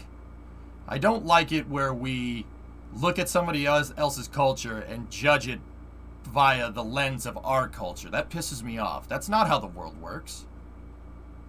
Now, is there places where Roscosmos could do better? Sure, of course.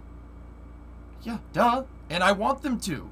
I would love that. That'd be great. Build your moon rocket, man. Let's go. But isn't Popov Russian? Yeah. He said the most based thing possible? Alright, let's see. What did he say? Good morning. The launch task has been completed. The devices are taking over. He's talking about a launch. Alright. Let's go. What's Emma saying here? Engage in the industry. The situation is simply disastrous. Show more determination. I agree with that. Emma knows what's up. You're the master in your own sphere. You are in charge, but the demand is from you. Okay. What did he say to that?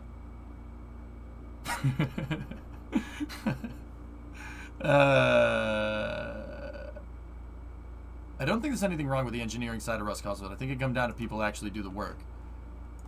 Now, Epitoxin, that I can understand. Why doesn't Popov just say that?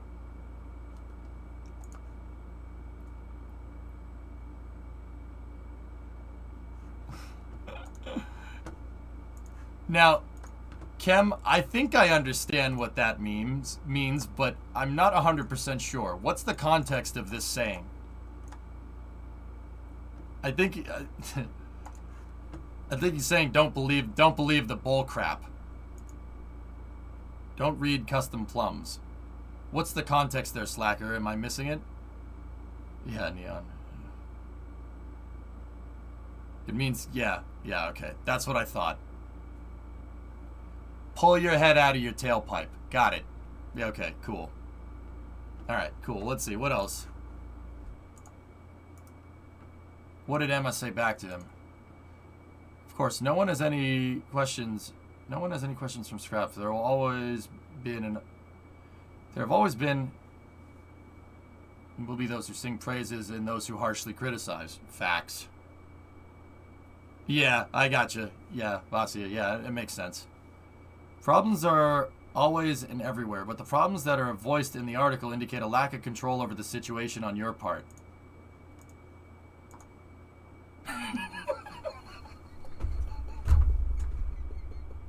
Yeah. Oh my god, the candor is amazing. That's actually kind of funny. You are wrong. Respectfully. That's some Ricky Bobby stuff right there, Mr. Dennett, and I mean this with all due respect. I didn't know you had experimental surgery to have your balls removed. You can't just say with all due respect and then insult me. Of course I can, man. He's even taking Twitter lessons from Elon? We wish you good health. Yeah, Kim, that's the most real thing I've ever heard anyone from Russia say. That's the most gangster thing I've ever heard. I hope you have a lovely day. What? Что?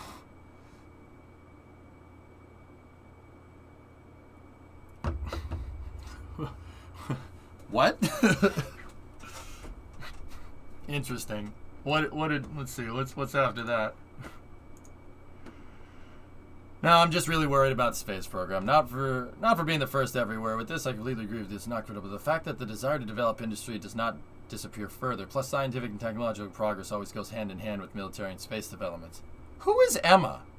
This dude, she knows what's good.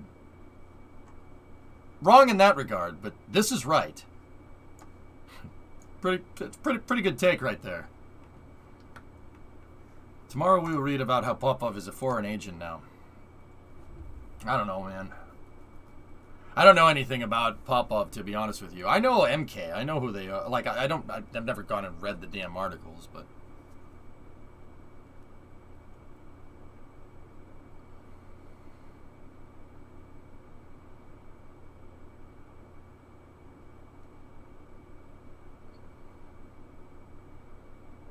Yeah, interesting. I don't know, man.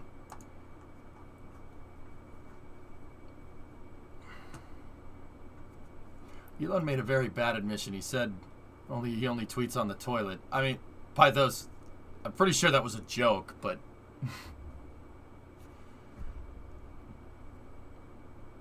Or maybe he eats a lot of fiber, dude. Who knows? Who knows?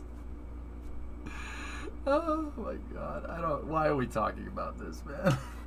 Maybe he has a high celery diet or something. I don't know. Nothing wrong with taking a poop. Popov does his research. Yeah, see, Kem, I'll be honest, man, I was hoping to just jump in and just be like, nah, Popov's an idiot. But, I mean, I don't know, like, I don't think that Roscosmos is rotting from the inside out. I think there's a brain drain. Yeah, that makes sense. NASA has a brain drain too because everybody wants to go and work for SpaceX. You know what I mean? But I don't know. Like, I don't think that anything... I don't think it's as bad as people think it is, to be honest. But then again, that's what I think. I have no way to back that up. The only way I can back that up is by showing pictures of all the stuff that Roscosmos is doing. But that's how I'd look at anything.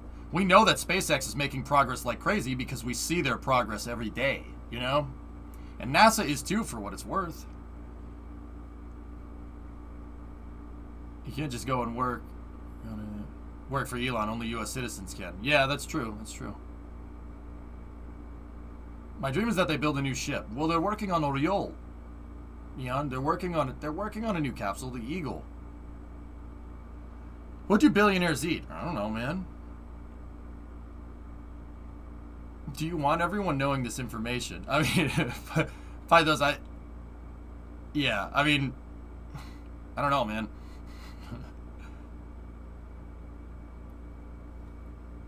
I think he was just messing around, you know.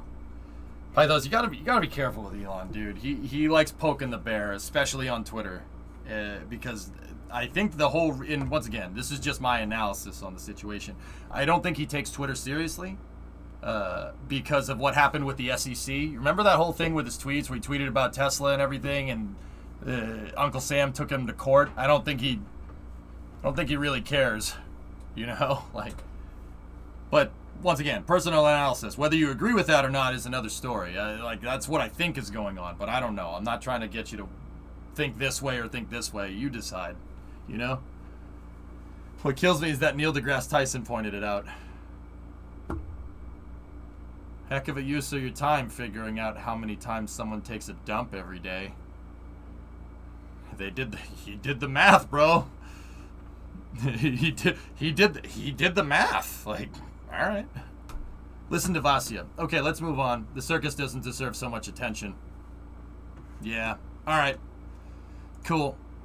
What's the next thing here? Yeah. Oh, yeah. Hey, Vasya, look.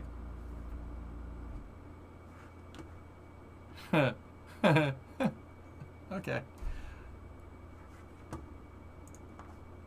I'll check it in a second, Thomas.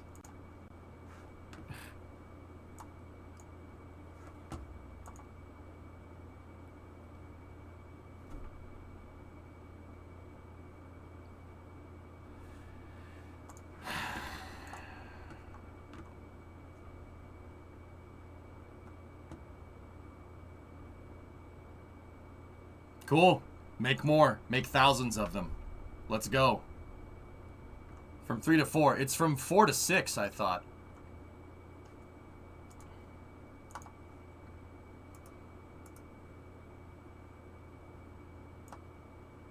Oh, it's 2-4 per year. Okay, sorry. Hey, Mike and G, it's been away for a while. Did we talk about Orbital Reef? Yeah, when that project was proposed, Mike. I like that idea. Believe it or not, I think Orbital Reef is smart. Mixed use. A mixed-use space station with modular components. It's like building an office building that you could make modular. You could use it for commercial, you could use it for industrial, you could use it for residential if you want. I like that. That's really smart. That's a really smart way of looking at that, to be quite frank. Good on Blue for coming up with that. That's a really good idea. Do it.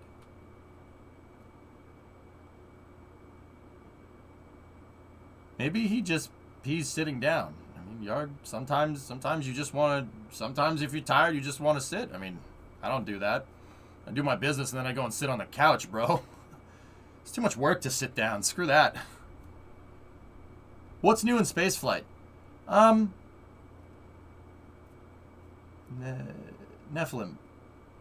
Nephilim, were you the Nephilim that was in here a long time ago? Did you just change your name or are you a different Nephilim?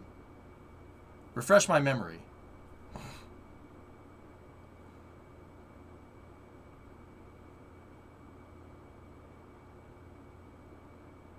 Modularity of everything is a good idea. I agree, Endo. It's not an end-all, be-all solution, right? Sometimes designated space stations, or in this particular context, sometimes the designated space station would probably be a better idea. Nah, I am the same Nephilim. All right, cool. Good to see you again, man. How's things? You still driving Zipima around? Zipima.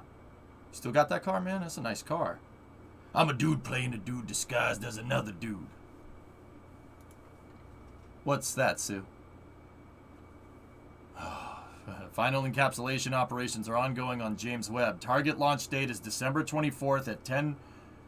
Target launch date is December 24th at 10:20 a.m. UTC. 10:20 a.m. UTC. Oh, that's way early in the morning for me. I'm good, Ismic. Oh no, Yarg, they moved it to Christmas Eve because screw you and me.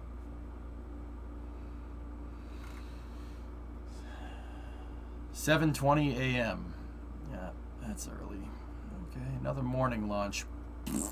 What is it with everybody lately and launching it between 6 a.m. and 10 a.m. Eastern, man? It's ridiculous. I don't think it's 7. I think that's earlier. Yeah. Well, anyway, I'll have the coverage. I'll be here. And then I won't.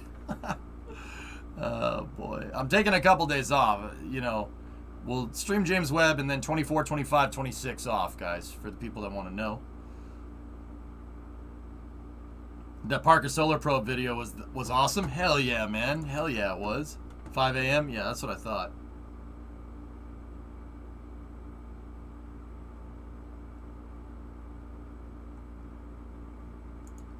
Cool. Turksat 5B is launching tomorrow at 10:58 p.m. Cool. Yeah, I'll be here. 7 p.m. for me. Oh, well, aren't you special? Oh, good for you. Oh, good for you. Sorry. Anyway. So coverage on the 24th and then coverage on the 25th when it gets scrubbed. If it goes to Christmas Day, Ambroso, there's a very low chance that I will cover it.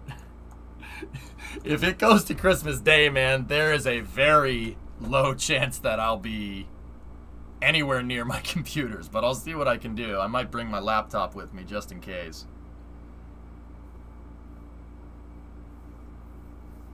And that James Webb tweet is gone. Let me see.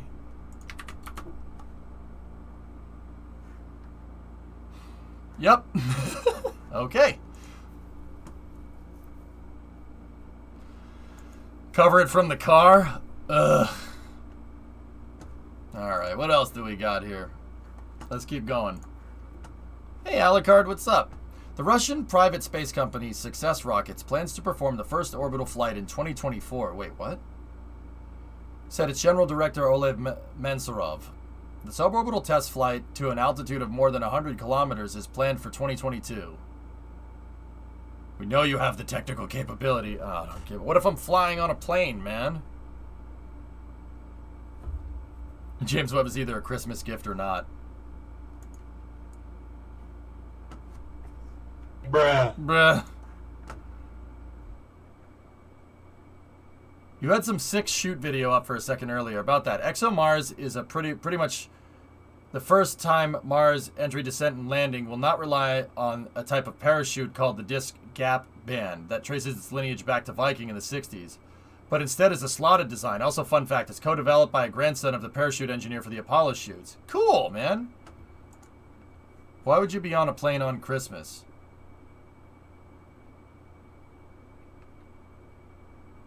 I don't know, man. I'm not gonna. The flights aren't. I'm pretty sure our flights are in the afternoon on Christmas Eve, but either way. Bruh. Didn't you watch Home Alone? Yeah. What's wrong with you?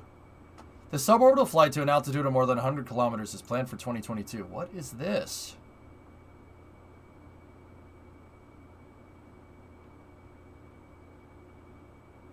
Oh, look at this little guy.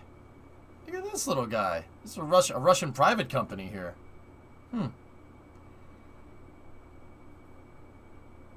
Lastly, if you have time, also hello. Hey, Jackery. I'm in Dallas. You're at Dallas, Fort Worth. Love the airport. It's been a long day for me, but I'm almost home for the holidays. Good. No, EJ, no, that is so not right. Kevin from Home Alone works for SpaceX now. What? Macaulay Culkin works for SpaceX? I'm confused. Oh, okay, Yarg, that's fine. Is that a composite casing? I'm not sure. All 3 stages on that rocket are solid fuel. I wonder... Okay.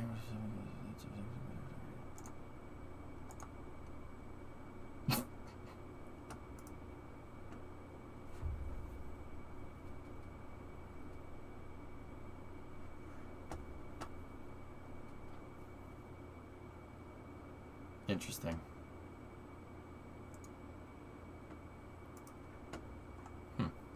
Okay, cool. I'm gonna look more into this over the between streams. Interesting.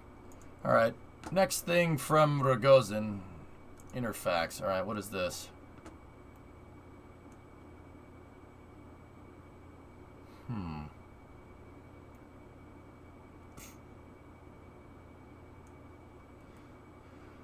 Roscosmos chief Dmitry Rogozin has given an interview to Interfax in which he speaks about the future of the International Space Station, the resumption of cross flights with NASA, and the construction of Vostochny. Why would you have a 3-stage solid? Nephilim, you can have vacuum optimized solid rocket boosters. You can have SRB upper stages. Oh yeah, it's doable. It's not the most efficient, but what it lacks in efficiency, it makes up for in simplicity. Antares has a vacuum optimized upper stage. I've seen one up close. Castor, what is it, a Castor 30 XL? This is a solid article. All right. Icarus, Icarus. When I'm done, when I'm done. All right. Question. In September, you accompanied the Russian president on his visit to Vostochny. How has the construction been progressing? When is the construction of the spaceport expected to be completed? The Russian president was able to assess Vostochny's facilities as his flight approached the spaceport. The current launch pad for Soyuz 2 rockets is the facility in the first stage of construction and has been in operation for 5 years. 10 launches have been made from Vostochny, all of them successful. The head of state also visited the launch pad for the Angara rocket system, which is under construction on an area of more than 200 hectares. Scheduled deadline for building facilities servicing launches directly is 2023 for the ground infrastructure facilities of the second stage, and in general it is 2025. So, second stage. Yeah, okay. Okay, so they plan on basically finishing the facilities serving launches in 2023. So operational Angara missions in 2023, and then completion of the entire second stage Cosmodrome deployment in 2025. Okay. Oh, don't worry about it, Stormy. In the wake of his visit, the president stressed that the Vostochny spaceport is the most important construction site of nationwide significance and demanded the scheduled deadlines for the construction of the second stage be met, as well as the deadline for the first flight of the Angara rocket. You showed the mock-up of the Oriol spacecraft to the president at Vostochny. How has this been progressing? As for the Oriol, Oriol is the Russian word for eagle, so I'm just going to say eagle. As for Eagle, the next generation uncrewed cargo spacecraft, its deadline for its test has remained the same. The first uncrewed flight for Eagle will be in 2023. You earlier said Eagle could make its first flight to a new station rather than to the ISS. Has a final decision been made on this? Is it true that the new station will cost around $6 billion, as people are saying? A recommendation was issued in the wake of a meeting of the Scientific and Technical Council at the Roscosmos State Corporation to begin developing the design of the Russian Orbital Service Station in 2022. During this work, its goals, tasks, technical characteristics, functional capabilities, and estimated value will be set, and a relevant decision on its creation will also be made. Interesting. Okay. Hey, Entity, what's going on? What are the plans for the ISS? How long may it continue to operate? As of today, partners in the ISS program, including Russia, have made a decision to use it until 2024 inclusively. At the same time, national space agencies that are partners in the ISS program are stating their intention to extend the station's service life between 2028 and 2030. In particular, representatives of all national space agencies of partner states, among them Roscosmos, confirmed at a meeting of the ISS Multilateral Coordination Board this July that the station can operate in low Earth orbit until 2030 with proper technical maintenance. Partners have practically finalized an assessment of the technical possibility to extend the period of operation of station elements until then. We are expecting NASA, as an ISS program coordinator, to formally propose that ISS operation be extended until 2028-2030. Roscosmos is also doing relevant work. A final decision on extending the operation of the ISS and on Russia's further participation in this program will be adopted by the government of the Russian Federation. We will see it in the near future what decision will be adopted, whether we will extend operation of the ISS beyond 2024. One of its most important conditions for a decision on the future of the ISS will be ensuring unconditional safety of its crews on board. Another important aspect is to ensure that Roscosmos cosmonauts are present in low Earth orbit. The continuity of their training and maintenance of their qualification. Pretty much what I said before. Funny how that works, huh? Comprehensive analysis on issues related to the condition of the Russian segment of the ISS and the level of readiness of the new Russia Orbital Service Station. Hey, Taco, what's going on, buddy? So that there's a place for Russian cosmonauts to fly to is needed to decide whether the service life of the ISS or to withdraw from the program. Basically, they said right now they're playing it by ear. At the same time, actions speak about our plans louder than words. When we sent the new module, Nauka, whose service life is at least 10 years to the ISS this year, we also launched Plichal, the nodal module. We continue to develop the Russian segment, and we have big plans for its active use in the next few years. Doing pretty good, excited for the launch tonight. Yeah. It's going to be good. Hey Jay, how you been? Been super busy, but I passed my check ride and now I'm a flight instructor. Got a job offer within 15 minutes of passing too. Hey Tron, that's awesome. Pretty cool.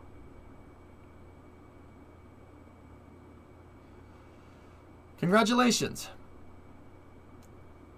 How do you view future U.S.-Russian space cooperation in the context of sanctions?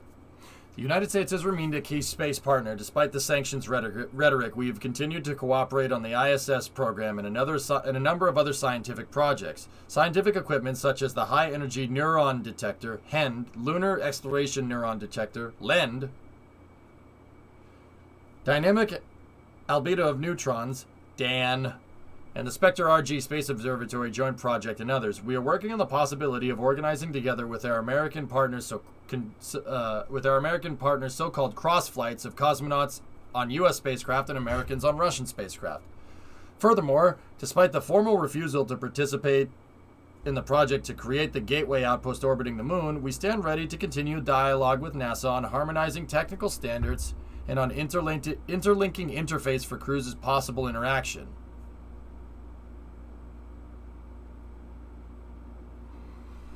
Yeah, Kim, I know it's... Yeah, I'm pretty sure that article... Vasya had it right. That article's a goddamn circus. I shouldn't have read it. I don't know why I keep getting suckered into reading those stupid articles, but yeah. Furthermore, all right. In this respect, I would like to speak about the destructive role of sanctions against a number of enterprises of the Russian space and rocket industry. Yeah, see, who service our American partners in particular as well. Yep, okay. Discovery, go at throttle up.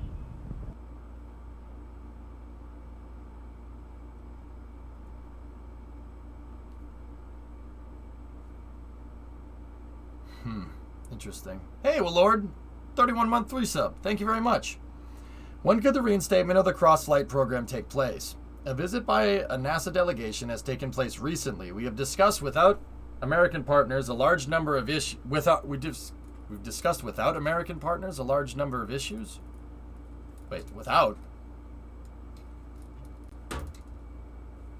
Oh, without American partners a large number of issues, including uncrewed programs, fundamental space studies, ISS operations, as well as increasing efficiency of the station's use. For example, making about the ISS space experiments aimed at applying technologies for deep space exploration and medical and biological security of space flights. Cross flights were also on the meeting's agenda. Hopefully the first flight of this kind will take place in fall of 2022 in keeping with the agreements. It is crucial for us to continue successful interaction in current projects and to look at future areas of mutually advantageous space cooperation between our countries. Funny how that works.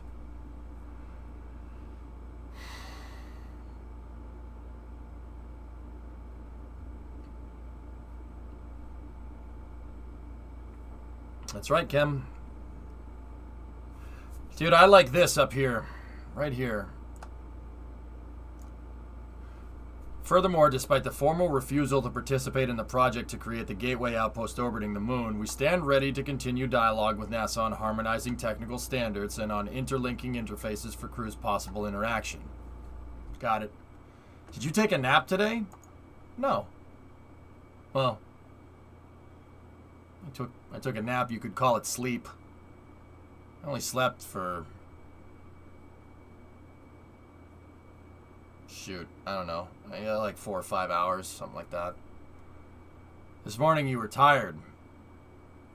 Yeah, Ma, I ended up drinking coffee way too late last night, and I couldn't go to sleep. Caffeine, man. I gotta stop drinking coffee past basically, like, right now. No more coffee after space news, dude.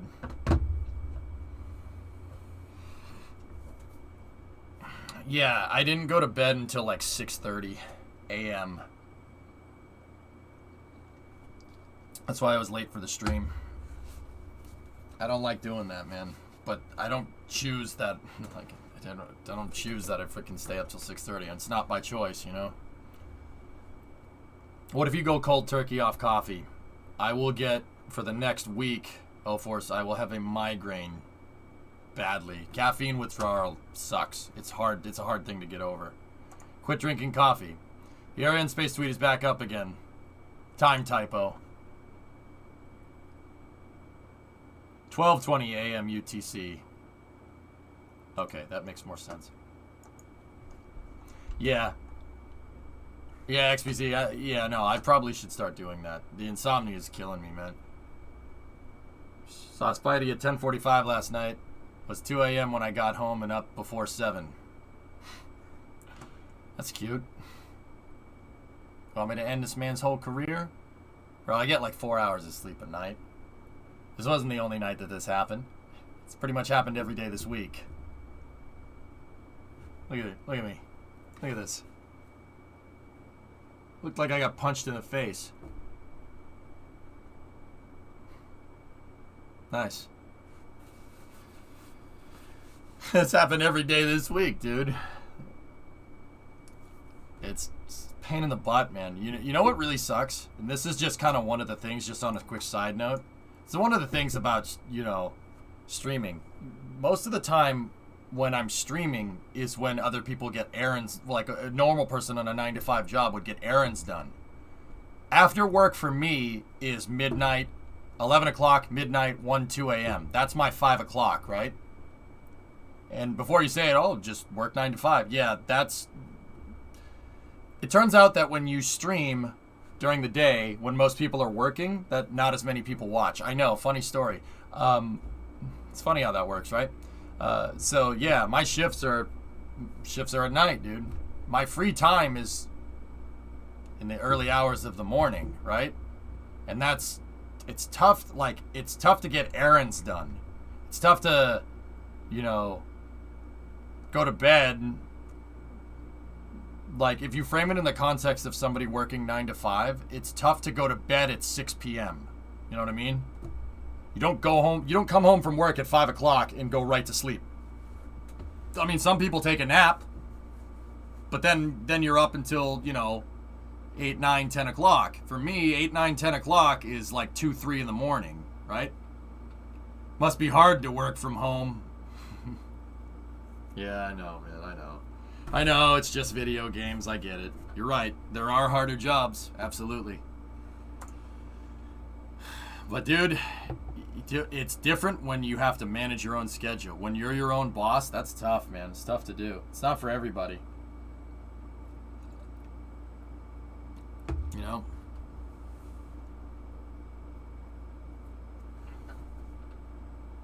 I came home from school and fell asleep for 4 hours. Nice. And once again, like, I don't want anybody to get confused. I ain't complaining, man. My job's easy. Like, it's not too bad. It just demands a lot of your time, that's all. But that's the case with any business, You ready for back-to-back launches tomorrow? Absolutely.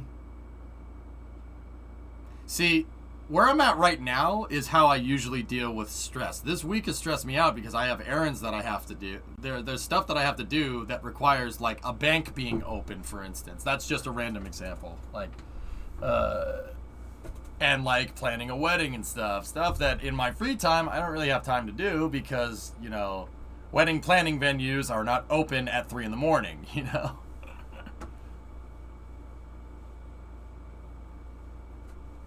And once again, I ain't complaining, man. It's just one of those things, dude. It's tough. It's tough to manage all that. I wish people would stop comparing hardship. It's not pain Olympics. It's just people busting my balls. That's all. I don't just give me crap, dude. I mean, you can sit here and play video games all day. Like, Laserman, self-admittedly, it's not the hardest job. Like I said, it requires a lot of your time and attention running your own business, But anyway, let's get back to the space news. They are in Vegas. Vegas is like 2,000 miles that way, man.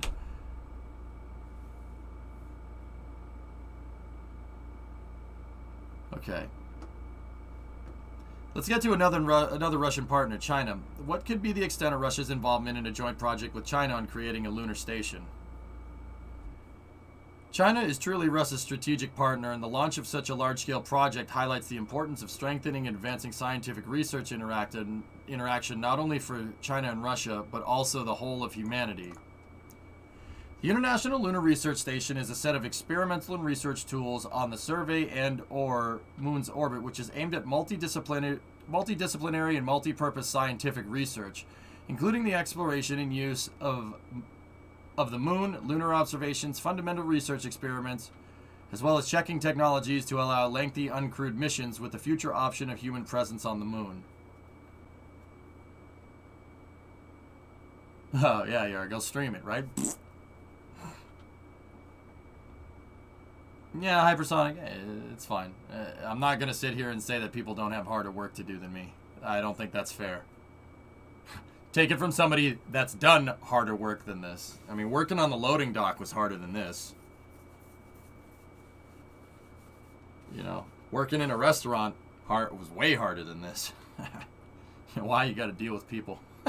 Got to deal with normies all day. It sucks. It doesn't. It's fun. I'll admit I liked it, but I didn't want to admit that I liked it. You know what I'm saying? Ew, people. Yeah, I know.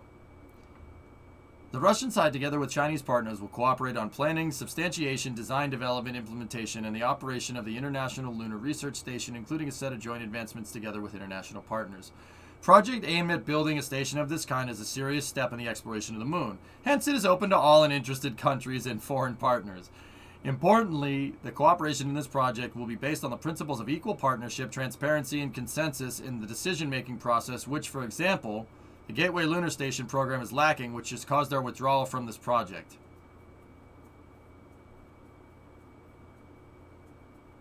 Yeah, Plums. I know what you mean.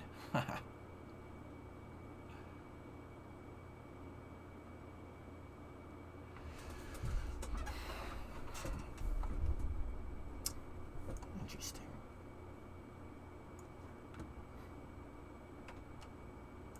Foreign orders account for a large share of the Russian launch campaign. Just look at OneWeb satellites. Will you be able to make all the OneWeb launches in time this year?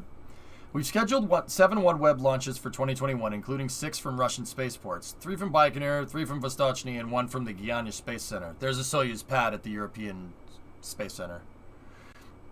As of this December, Roscosmos made 7 launches with OneWeb satellites. 2 from Baikonur and 5 from Vostochny. We plan to make 1 more launch by the end of the year at the customer's request from Baikonur on December 27th. The launch from the Guiana Space Center has been rescheduled for 2022 at the initiative of the European Launch Services operator, Arianespace. How many launches are scheduled for next year? 7 OneWeb launches are tentatively scheduled for 2022, including 6 from Russian cosmodromes and 1 from Kourou. What will happen to the Sea Launch project? Ooh, there's a lot of good questions in this. Good on Interfax. These are great questions. In my opinion, it is necessary to keep this space rocket launch pad.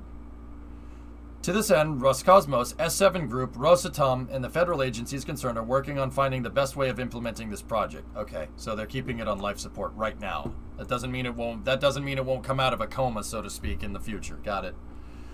When will we have space robots capable of replacing humans on interplanetary flight? And I just got through saying they were asking good questions.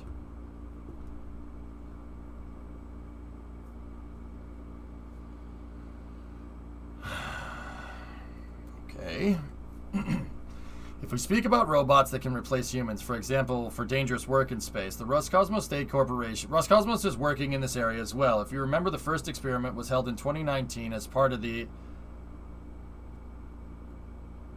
Ipstatel space experiment. The robot Fyodor flew to the International Space Station. We tested use of manual tools on the International Space Station, for example, a wrench or a screwdriver, by an anthropomorphic robot. All operations were accomplished successfully. We will use the created scientific and technical potential in the further development of this area, primarily as a part of preparing the teledroid target work. This is an anthropomorphic robot designed for working in space. It will be installed on the external surface of the station for operations which cosmonauts usually do during extravehicular activity. Thus, we are planning to test the technology as of operational support of the cosmonauts' activity aboard the space station, as well as a number of other crucial technologies that will be used in advanced space robots. We will need these technologies in the future exploration of planets. Yeah, that's a question for normies. Can you guys refresh my memory? I understand that Russia not wanting to participate in the Gateway project is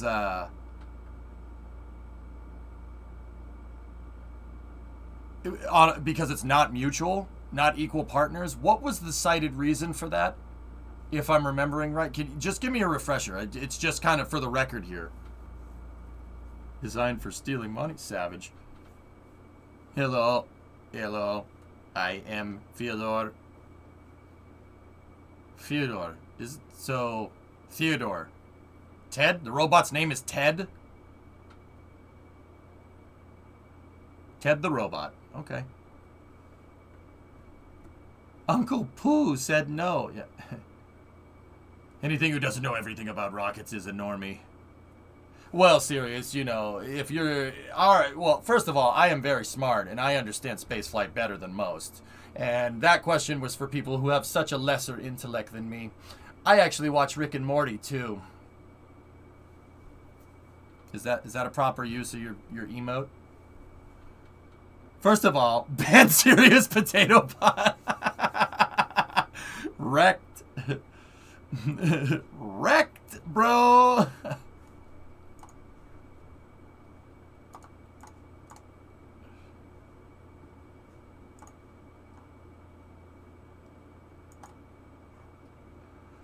Is Dexter still up there? I think so. Wrecked him. Damn near killed him.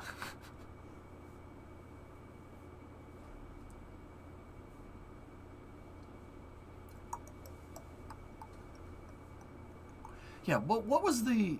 No, I'm Dirty Dan. I'm Dirty Dan. I don't want to be Pinhead Larry. I'll have you know, I watched all series of Mythbusters, so I know all the science. As I say, Gateway is US-centric, so they don't like that and they don't want to be part of it.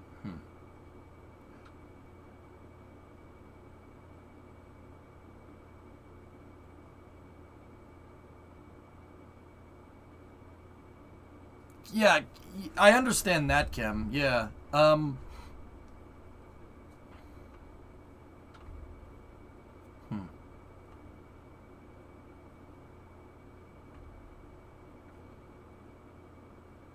Kim, is it because...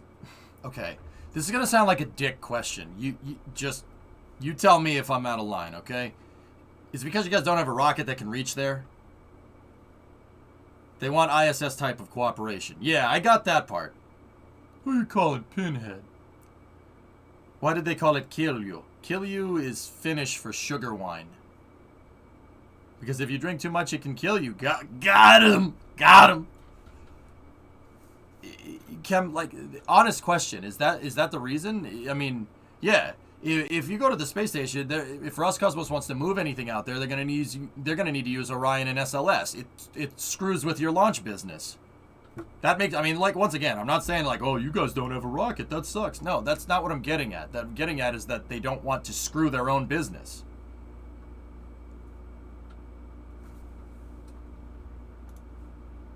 Oh, snap. Vida. Yeah, okay, cool. That's the reason. The U.S. is going to up and decide we're going to go back to the moon. Oh, yeah, you can join if you fly on our rockets because you don't have one. Yeah, okay. All right, I get what's going on here. No, Mikey, no, that is so not right. Yeah, all right. Yeah, it kind of blows, dude. I wish that was handled better, man. They could use Angara for that in the future.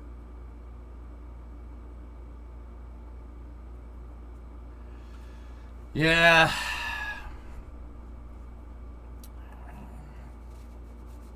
Yeah, I mean, it's going to cut into his launch business, man. Like, you know, they get rid of the ISS and they say you can only use our rockets to go to the moon because you don't have a rocket that can go to the moon. Yeah, yeah. I'd be like, bro, really? Bruh. At least they've tried our pudding. Yeah. Yeah, I get you. Yeah, I mean, that makes sense. Kind of sucks. It kind of sucks that it has to be like that, dude, but... Oh, well. Just build one, then. They're working... Well, they're working on it, Tomas. They're trying. Soyuz could push 10 grams to the payload to the moon. We want equal partnership. I mean, PY, that's the flip side of that. Like, okay, you want to be equal? All right. Where's your heavy lift? Where's your super heavy lift rocket? Like, I wish they would work on it, you know. Can they build one right now? I doubt it. Well, they're, like I said, they're trying, man. They're trying. They can't scale for that type of capability. It's just not in the cards. And the U.S. industrial base, NASA's industrial base, operates on a way higher budget. Like that, duh. Yeah, like I said, I kind of wish it didn't pan out like that, but I don't know, man.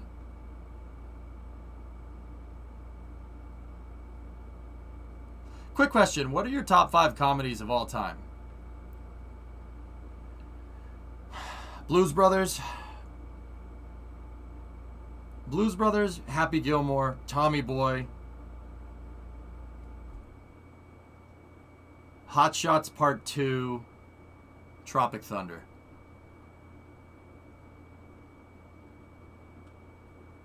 And then honorable mention, I guess, would be Billy Madison, Airplane, Hot Shots Part 1. Let's see what else is on there.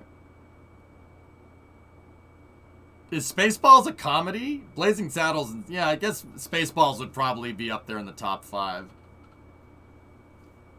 Like, I thought Spaceballs was parody, but yeah, no, it is. Yeah, I guess it is comedy. Yeah.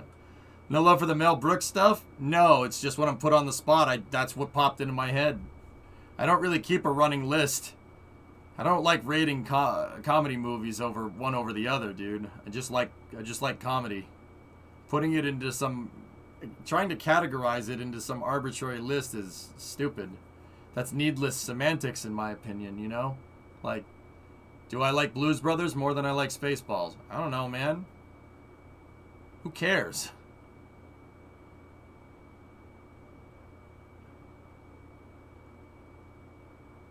You know, and then, like, on top of that whole thing, dude, if you asked me that question in a week, I'd probably give you a different answer.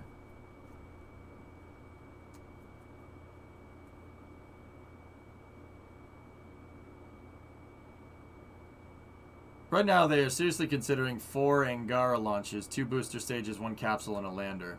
Yeah.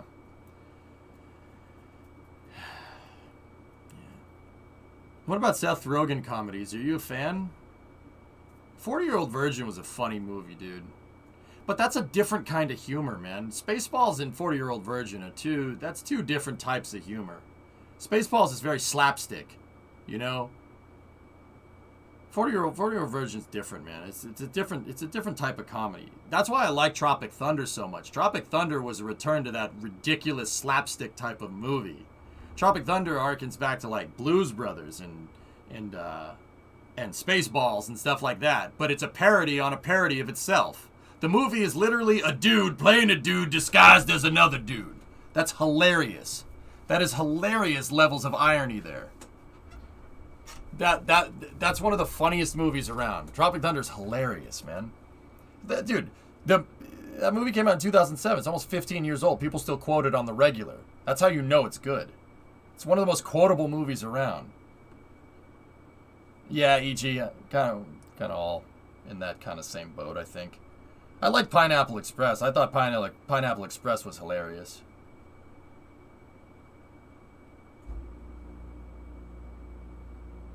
Tropic Thunder is a story about a movie that's a parody of a parody movie. That's hilarious. Like I said, that's caked in so many layers of irony, you have to love it. It's really funny. How about Hot Shots? Hot Shots Part 1 is funny. Hot Shots Part 2 is hilarious. That's one of the funniest movies I've ever watched. Team America's great. History of the World, yeah, of course. I mean, Mel Brooks comedy goes without saying. It's so funny. I like that type of comedy. That's slapstick is funny to me. Super Troopers is great, yeah. My favorite part is when Tom Cruise wanted big hands. It's so funny, man. A lot of people say that Les Grossman was Tom Cruise's best role, like better than Maverick. I don't know if it's better than Maverick. I love Top Gun, man. What about Top Secret? Funny? I like Holy Grail more than Meaning of Life and Life of Brian. Holy Grail is my favorite. But they're all good movies, you know? We need another Dodgeball Tropic Thunder movie. I think the world is ready. I don't know if a movie like that can exist in this day and age without somebody getting bent out of shape. You know? No one can take a joke anymore. I don't know, man.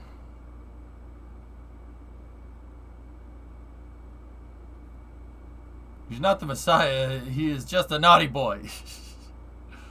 EJ, quick, what is the purpose of life? Well, I actually know the answer to that question, Kobe. It's actually when you...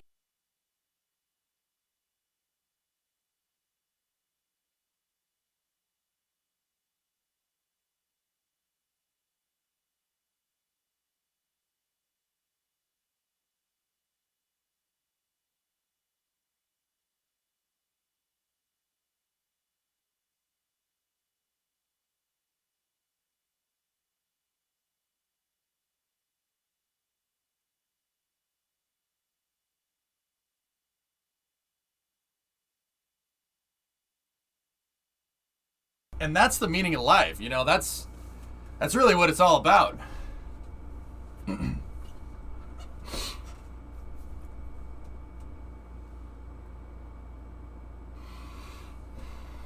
You concur? Yeah.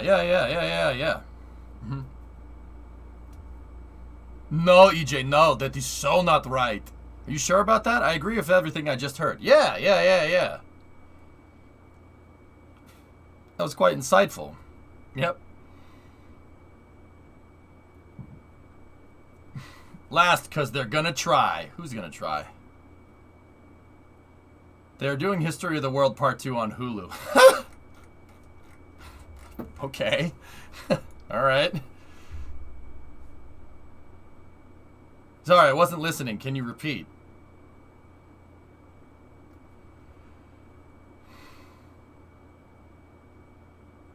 On second thought, let's not go to Camelot. 'Tis a silly place.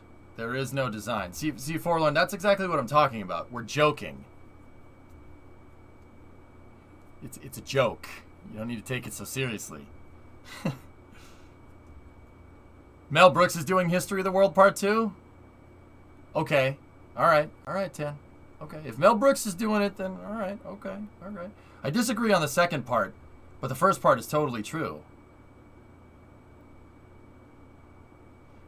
Kim, what I'm trying to say is that our new brake pads are really cool. Say you have our brake pads in your car, you're driving along, all of a sudden there's a truck tire in the road. Whoa. Close call. Now, here's what happens when you use the other guy's brake pads. You're driving along, all of a sudden the kid's in the back seat. I gotta go to the bathroom, Daddy. Not now, damn it. Truck tire. I can't stop. How much till after hours? After hours usually starts around midnight, dude. Must have been a Ford tire. Ford doesn't make tires, you reject.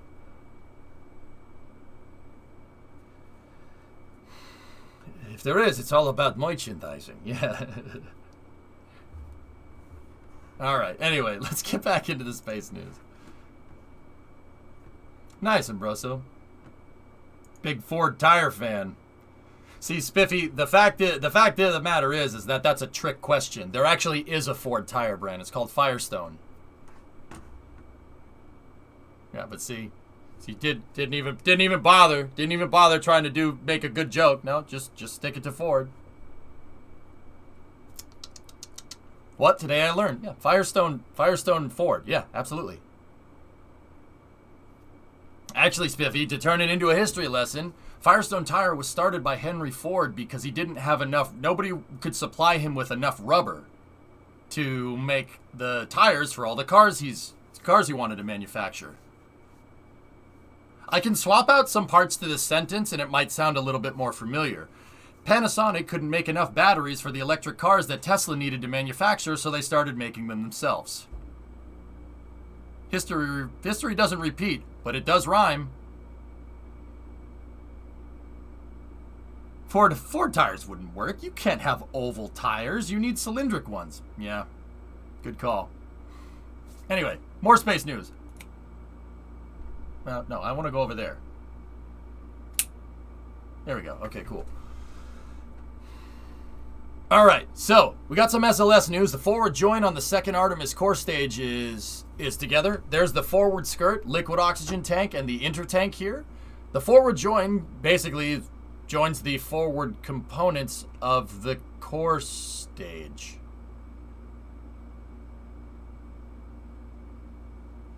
Yeah, engineers, not good at coming up with names. What do you call the process where we join the forward 3 segments of the core stage? The forward join. Am I a Q? Am I from the Q continuum? I don't know. You can tell it connects the forward segment because of the way it is. Naming stuff is tough. Wrong site. Nice. So, there's some pictures. Oh, man. So the next step here would be to turn this thing on its side and then join it up with the hydrogen tank, which we saw the other day. We saw the hydrogen tank when Puddin' Nelson was there giving a speech. He was giving a speech. The hydrogen tank is ready to go, so we're almost ready for a second SLS core to be rolling off the assembly line soon. I'd give it a couple of months, though. But this is still some really good progress. This still doesn't have a lot of components on it. Is this for 2 or 3? That's for 2. That's Artemis 2's core stage. That's the one that's going to be moving people, man. The third one is under construction, though, as well. Check it out. There is this. So this is coming from the SLS fanboy, David himself. Let's see. What is he saying? There's the forward skirt for Artemis 3 right there. That's this piece. That one right there in the front. That's that piece for the next Artemis mission. So we're starting to get some hardware. The hardware is coming together. Taco, JPL and NASA have been doing wheels wrong this entire time.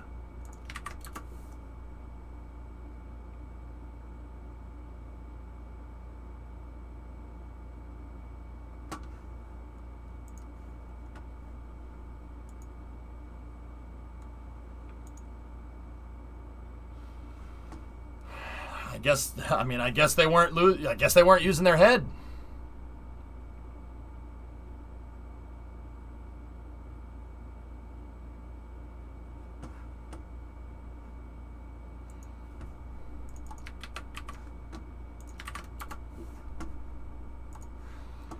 The Artemis 3 LH2 tank forward skirt and engine section. Things are moving rapidly with the SLS program. I see what you did there. Go to sleep, please. Is this against the Geneva Convention? I don't know. There's the forward skirt. There's the hydrogen tank on the stir welder. And there's the start of the engine section. Yeah. Yeah. Wow. All right. Fortunately for you, for the reals, I am a generous god. Does that mean the helmets make a good gimbal glider? Yeah. How much rocket can a rocket rumble if a rocket could rumble through space? 0. It's a vacuum. Unless, no, 0. It's a vacuum. It's a trick question. Who would win in a rock battle, Lemmy or God? Trick question. Lemmy is God. Okay. Last bit of space news here is coming from ABL Space Systems. Whoop. ABL Space Systems is a small sat launcher, I don't think it's not really even a small sat launcher. ABL is going to debut their RS-1 rocket soon. This is by our buddies over at Space Scout here. Let's see. That's right, Geek. Yeah, it's a great movie. Let's take a look at this. Hey, looks like a stir-welded aluminum tank there. With ISO grid. Ooh. Hey, that's not a small rocket by any means.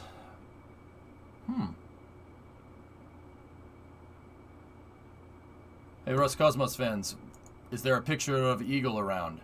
There's been mock-ups of the pressure vessel, Neon, but it's very early in its production. The mock-ups are just that, mock-ups. Last Puzz, what's up, dude? 2 meter? I think so, Truid. Cursed flip maneuver.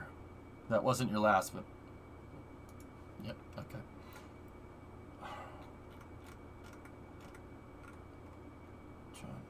If they cranked production to 100%, how many Artemises could we get per year? How many Artemises per year could we get? 100%.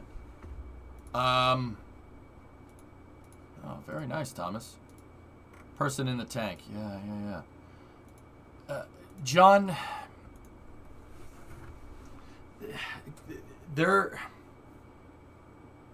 that's a trick. It's not a trick question, but okay.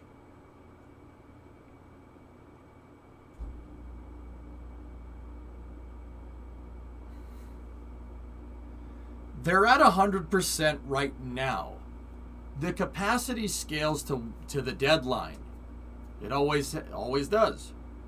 So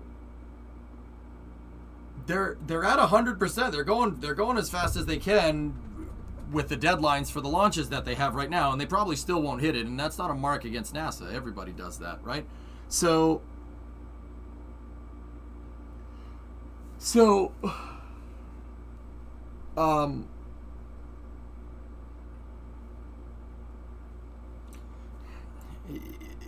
the question shouldn't be phrased. I'm not sure I understand exactly, but I think I get what you're getting at. What you're getting at is like, okay, if we open the taps, how many could they launch a year? I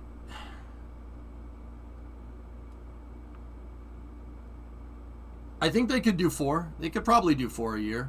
That would be... I wouldn't want SLS to go much faster than that, at least not for a while. 4 a year is a tall order, but 4 a year would be right. Yeah. But it would take a little bit to get to that point. It would take a while to ramp up to be able to have the bandwidth to be able to support 4 launches. First of all, you only have 1 pad. So now you have a pad bottleneck. NASA basically pawned off 39 to SpaceX. And once again, that's not a bad thing. I say pawned off like it's derogatory, but they gave 39A to SpaceX, and now they only have 1 pad, which is not good. That's a bottleneck. SLS missions in the future are going to need to rely on, like, if you want to go to the moon really sustainably, you're going to need multiple SLS launches a year, and sometimes the pad needs to get refurbished. So you do have the mobile launcher and stuff, which, I mean, you need 2 of those now if you want to support 4 launches a year. You can't do it with 1 mobile launcher. It would be better to overlap production lines. So start integrating 1 mission while you're launching another mission, like they did during the Shuttle program. So you're going to need another ML. You could get away with it for 1 pad, but that still is a bottleneck, man. It takes the crawler a good amount of time to go out there, get the mobile launcher, launch the rocket, go out there again, grab it, and come back. That takes some time. And I know, like, to do all what I just said is like maybe a week, right? So it moves it out there. The rocket stays there for a couple of days, a week, launches, and then the crawler goes and picks it up and brings it back. So, like, let's say if you have a launch scrub or something, that's 2 weeks. You got to remember that if we're launching 4 a year, that's 1 launch every 3 months. 2 weeks downtime because you have 1 pad is a significant amount of time in that regard. So that's a lot. That's a lot of time that you basically can't do anything because you have another mobile launcher and another launch campaign going on the pad. Now, don't get me wrong. You could shuffle it around to get away with it, but you'd need another mobile launcher and you'd need another high bay. And John, that's the kind of stuff that I've been saying that SLS really just needed from the start. Those are my criticisms of the program. One launch a year from one pad, one mobile launcher. And the mobile launcher is designed to use a version of SLS that was supposed to launch once. Why are you configuring a launch pad to launch a configuration of the vehicle once? What? You see what I'm talking about? As much as I don't like Aristotle, sources have been proven right before. Is this that dog trash heap of an article about Russia's space program? No. Okay, cool. It's been nearly 4 weeks since NASA identified an issue with the controller on one of the SLS rocket's 4 engines. Starting to hear rumors the engine may be swapped out, but it would be nice to get some official confirmation from NASA on this and an update on an updated timeline. I agree with him on that. NASA should be pretty transparent about it. But you know good and well if they were transparent about it, he'd be using it as fodder to criticize the program. So that's probably why they're not. The irony is unfounded here. Just to update this, a source says they're swapping out the engine controller. This will take a 2 to 6 week delay, depending on the testing required to verify its performance. Hopefully NASA will provide a definitive update later today. Here is the update. So John, long story short, I mean, SLS has had some things in it that's it wasn't adequate enough. It was a compromise. It's basically, they took the parts of Constellation that they thought they could do fast and saved them and scrapped all the parts of Constellation that they thought they didn't need right away. It's basically it wasn't good from the start. That doesn't mean it can't be made good. It's just going to take more time. So realistically, I think we'll probably see SLS launching 2 times a year in the future, and that might ramp up down the road to 4 times a year. I think it should. Personally, I think 4 is what they should have aimed for from the start. I mean, the whole purpose of the Artemis program, and even the Artemis program itself, existed before it was called the Artemis program. It was just called, I think it was called JTM before that, Journey to Mars or something. Even that, the whole purpose was to establish lunar sustainability, which is, once again, borrowed from Constellation. It was to establish lunar sustainability, to use the moon as basically a training ground for preparing for the type of stuff that you would encounter on a mission to Mars. Long duration stays in deep space, etc., right? So that's always been the point of the Artemis program. Personally, I don't really understand how 1 launch a year equals sustainable for there. That doesn't really make a whole lot of sense to me. That's 1 launch is not sustainable exploration of the moon. Hey, now I'm 9-month resub. Thank you. And going by Ares 5 schedule and comparing it with SLS, we're only at like a 2 to 3 year delay. Yeah, Thomas, that 2 to 3 year delay is pretty much a result of them changing Ares 5 design to SLS. It's almost like if Ares 5 had continued on time, it would have been maybe a year or 2 out at best. It's almost like 90% of the way through Ares 5's development, we decided that we wanted to redo pretty much everything on the launch vehicle. Yeah, it's funny how that works.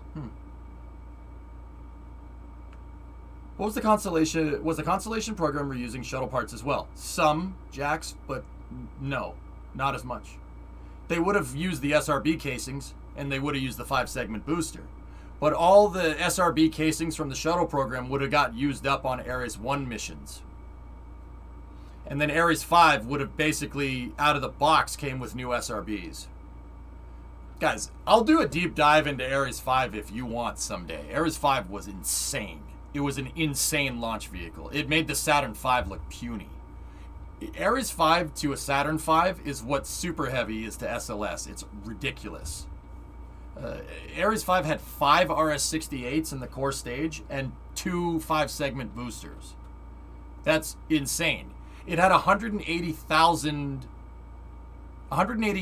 kilograms was the baseline projected to orbit. 180,000 kilos. That's 188 metric tons. So You want to, for the people that don't speak kilograms and metric tons, that's almost 400,000 pounds of payload capacity with a 9-meter fairing. Yeah. That was the baseline. They hadn't even verified that. That's what they thought it could do. They didn't get to the point where they actually started testing things to an extent. That was the baseline configuration. Ares 5 was insane.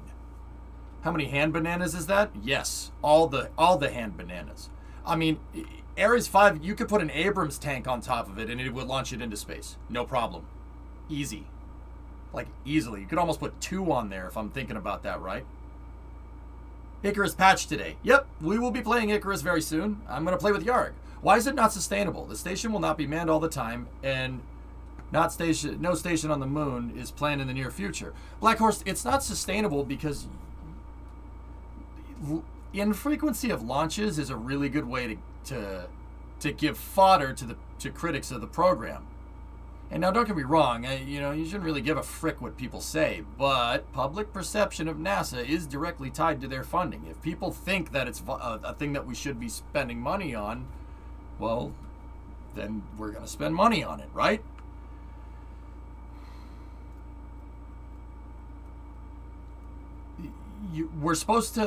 The Artemis program is supposed to basically give us an anchor point in space, right? It's supposed to give us an anchor point in space. And the decision to make Gateway only partially manned all the time and not fully manned like the ISS is a great way of giving yourself an out from going back to the moon sustainably. I do think Gateway is a good idea, but if you want my honest opinion, I think NASA should have a more integrated architecture, and I think the Gateway should be in low lunar orbit, but that's just me. But rectilinear halo orbit isn't bad. 27 feet across. It's closer to 30 feet, Freaky. That's a big fairing. Guys, Ares 5's fairing was bigger than Starship. Yeah. Bigger than Starship. It's no joke, man. This was not a small launch vehicle by any means. Maybe not bigger than Starship, but damn close.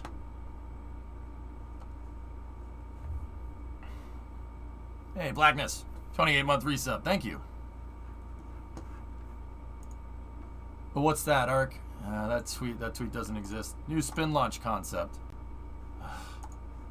Nice, Apatoxin. So, Ares 5, the core stage was pretty similar, except the engine section, and Ares 4 is the same, just with a dinky upper stage. The engine section here had 5 RS-68s instead of 4 shuttle engines. The reason why they switched to shuttle engines is because they decided that they wanted to put people on Ares 5. And putting people on Ares 5 changed some things.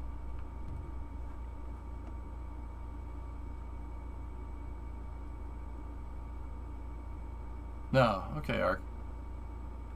How long until SLS flies? Probably February, March next year, Apollo. They're having problems with the engine controllers. But I would like to add that, just like everybody else, problems with the engine controllers doesn't necessarily mean anything wrong. With the type of something is wrong. Obviously, they wanted the engine controller to work. All right? But I don't think that's a bad thing. What if the engine controller shut off during flight? Now is the time to figure this stuff out, guys. And if that means delaying the launch by a month, well, I'll take a reliable launch vehicle 10 years down the road for a month delay. That's fine with me.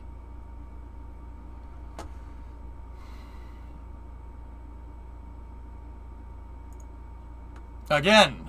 Oh, nope, they didn't like it again.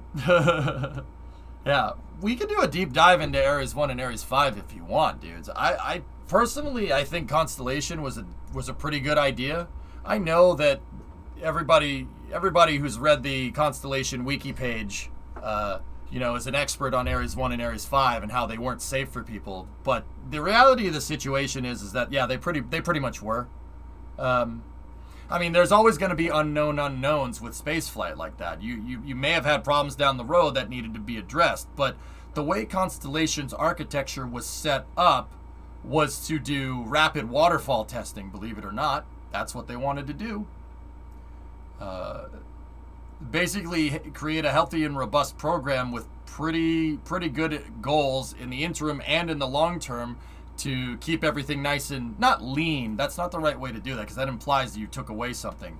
It was basically a good roadmap for architecture that was well drawn out that would basically help curtail spending over time because the Constellation program had 3 distinct missions. This is what I mean about making deadlines. Making deadlines for NASA is really, really important. And interim goals are something that people can tangibly see. Okay, we need to get this done by this point so we can get this done by this point.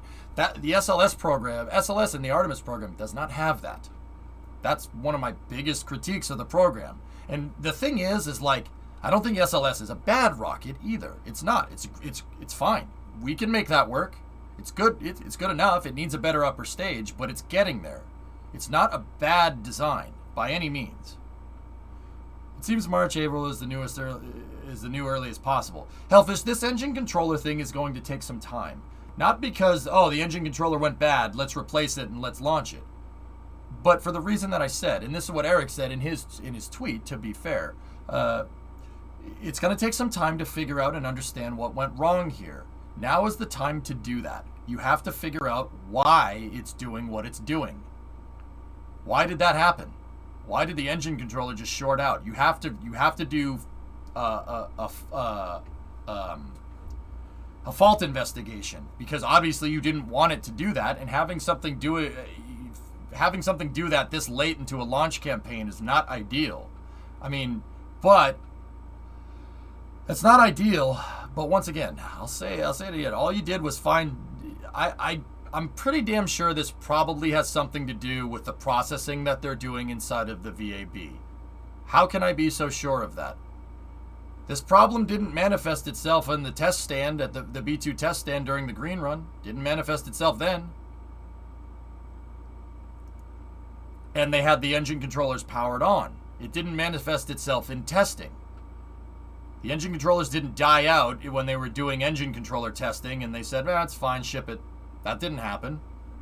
So what's the difference? What changed? Well, this is inside of the VAB. I think this is a processing problem. I think somebody didn't ground themselves when they stepped inside of the rocket and shorted the engine controller. But once again, I have no way to prove that. Processing problems are very easy to spot. They are stuff that is easily overlooked, but nonetheless significant than any other type of problem that you'd encounter during integration, especially when you're using waterfall testing. It's the first time they put it inside of the VAB. It's the first time they powered the thing on with the mobile launcher. They've never done that before. And this is what I mean. Yeah, we can sit here and hate on SLS all day because it's been so ridiculously late, but the problems that they're encountering now are technical problems. They're not planning problems like the problems encountered in the past. These are problems that we need to figure out in order to get SLS launching reliably. And in that regard, that's what I mean when I say I'll prefer a good, reliable, well-understood launch vehicle 10 years down the road rather than a potentially unreliable launch vehicle that, they decide to launch when they could have delayed it a month and something bad happens. Once again, you got to be patient. You gotta be patient with this stuff. Even Starship is taking a hot minute, man. This stuff's really, really difficult. Everybody throws around space is hard all the time, but they never say why. This is why. Because you could put the rocket on the test stand, the thing will work just fine, it'll perform exactly as intended, and then you go to put it on the mobile launcher, and one of your engine controllers shuts off. Can you imagine being the IT guy that has to figure that out? I'm sure that guy has a real fun job.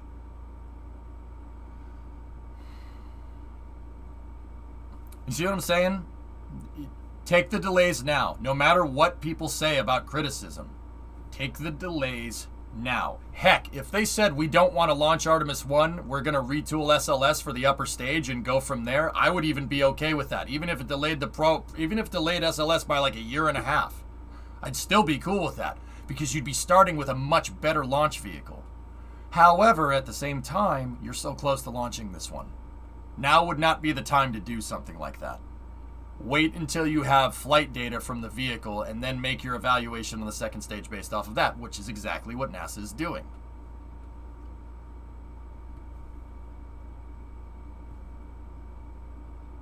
I'll take that job. It would be the best IT job ever. Where can I apply? usajobs.gov. If you're serious, Zeppelin.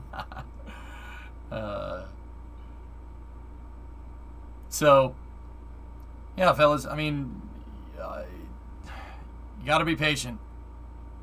NASA can't fail, dude. Can't be seen failing. That's not an option. You know? Can you imagine? They get crap for doing their due diligence right now. Can you imagine if something went wrong? That would be terrible. Have you tried turning the rocket off and on again?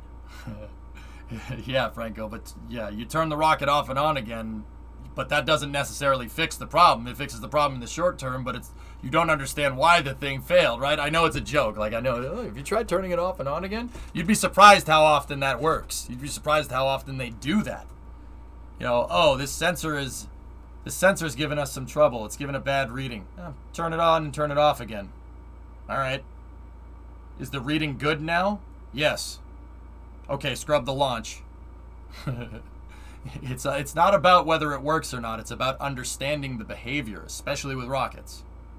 You know, if you have a piece of code on your website and you click on it and it doesn't work correctly, and then you refresh the page and then it works correctly, what do you think's the problem? Caching.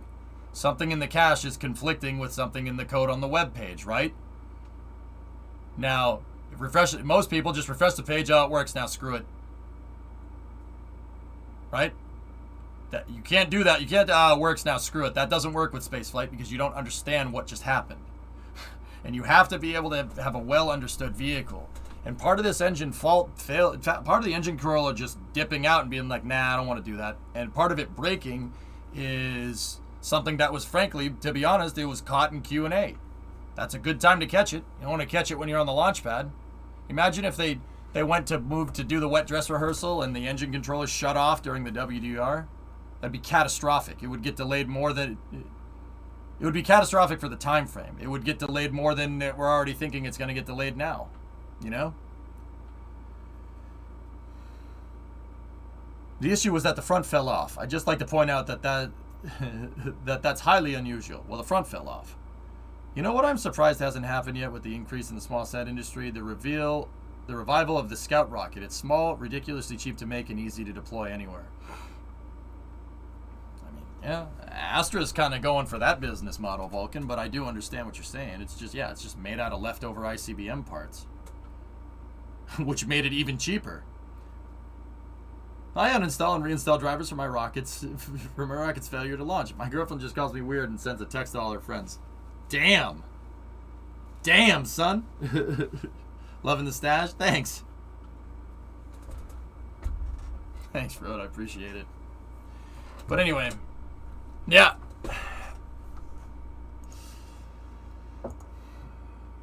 So ABL's working on the RS-1 rocket, which should be up soon. That's cool.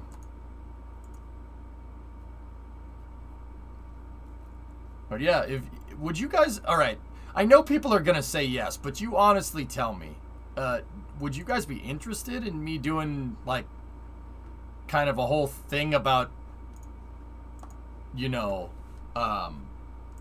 like, Ares 1 and Ares 5?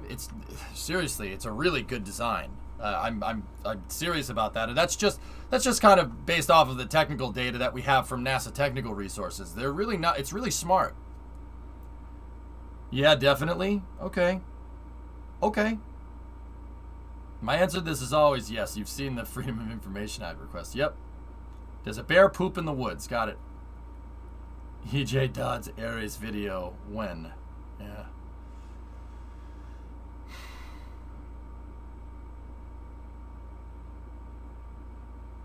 Okay. I'll noted. I mean,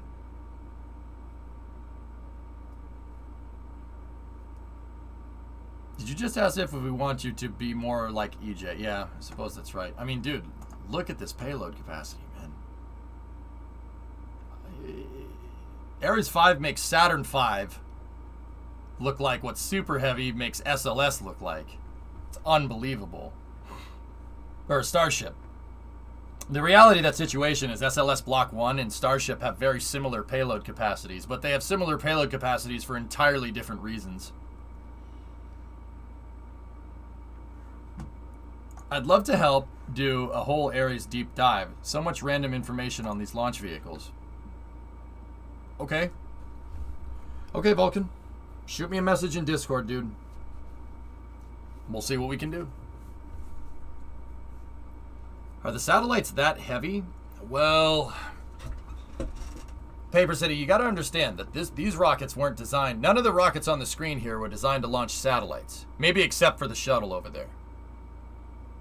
But they were also, like these three, 1, 2, and 3. Ares 1 was basically supposed to only launch people. Saturn 5, I think everybody knows what that rocket did. Ares 5 was only supposed to launch components to much larger vehicles in space. Ares 5 was supposed to build stuff like this. You ever watch The Martian, dude? You know, ships like Hermes? That was Constellation's end goal right there. An inflatable habitation module, Orion capsules that were launched up there by Ares 1, and 3 segments of payload, 1, 2, and 3, that were launched by Ares 5. They were going to build these vehicles in low Earth orbit. These Copernicus transfer vehicles are called MTV, or this vehicle called Copernicus was called the MTV, the Mars Transfer Vehicle. It has a nuclear-powered hydrogen engine section. Hydrogen. These hydrogen tanks would have been made on the same tooling line as SLS. They're basically just, or not SLS, as Ares 5. They're the same tanks, same design. This thing would have automatically docked together in space using a docking system that was borrowed from Orion. I don't know if it was borrowed from Orion, but that would make the most sense. I don't know that for sure. Asterisks on that statement. And then they would use ISS-derived components for the habitation section up here. You had an airlock for being able to do EVAs, and then you had a jettisonable hydrogen tank. So this tank, it's a stage transfer vehicle. This tank right here in the center is designed to, that's for the trip out, and then this one is for the trip back. So you dump this tank, and the vehicle actually has more delta V. This tank re-enters on Mars, or crashes on Mars, or gets launched into deep space or something. I want my MTV. And the crazy part about this is if you're keen-eyed, you notice that it has RCS on it. Downward-facing thrusters and upward-facing thrusters here and here. It's because this vehicle was designed to tumble. It was designed like that on purpose. Why did they want it to tumble? It's not called this is not the right way to say it, but artificial gravity, so people wouldn't get atrophy in their muscles. If the vehicle's spinning end over end while it's going out to Mars, angular momentum says you have an outward acceleration. If they were able to spin it at the right RPM, you could mimic gravity. That was the idea. Random question. How come they never continued with centrifuges for artificial gravity? Your question's probably going to get answered, D. Well, there you go.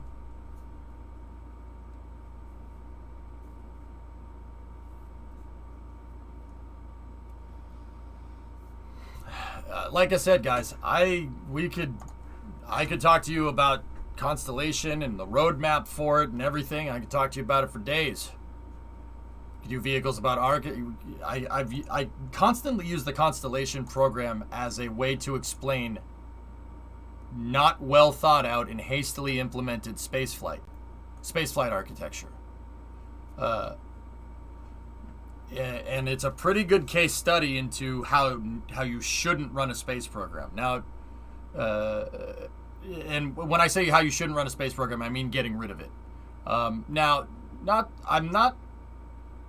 going to say that getting rid of Constellation didn't have its benefits. Absolutely. There were some things that came out of it, like SpaceX, for instance, that you know, kind of rose out of the ashes of the Constellation and the Shuttle program being canceled. Sure. But what a lot of people don't know is that the Commercial Crew Program and the Commercial Orbital Transport Services Program were a component of Constellation. It's not so much rising out of the ashes of Constellation, but a part of Constellation that was kept and expanded. A lot of people don't know that. SpaceX was awarded a contract under part of the Constellation program for Falcon 9 commercial orbital transport services in early 2008. That was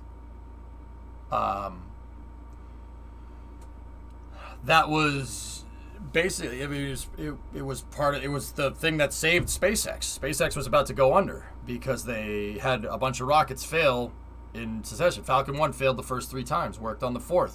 And because it worked on the 4th, they got that contract. But that contract was part of the Constellation program.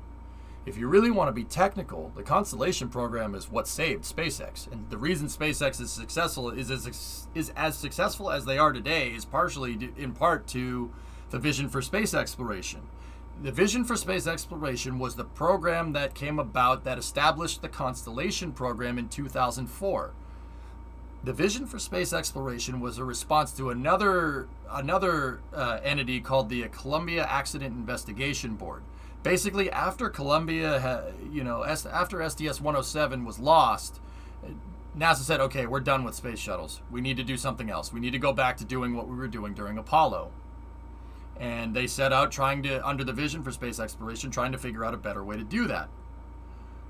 Part of that was NASA moving out of low Earth orbit.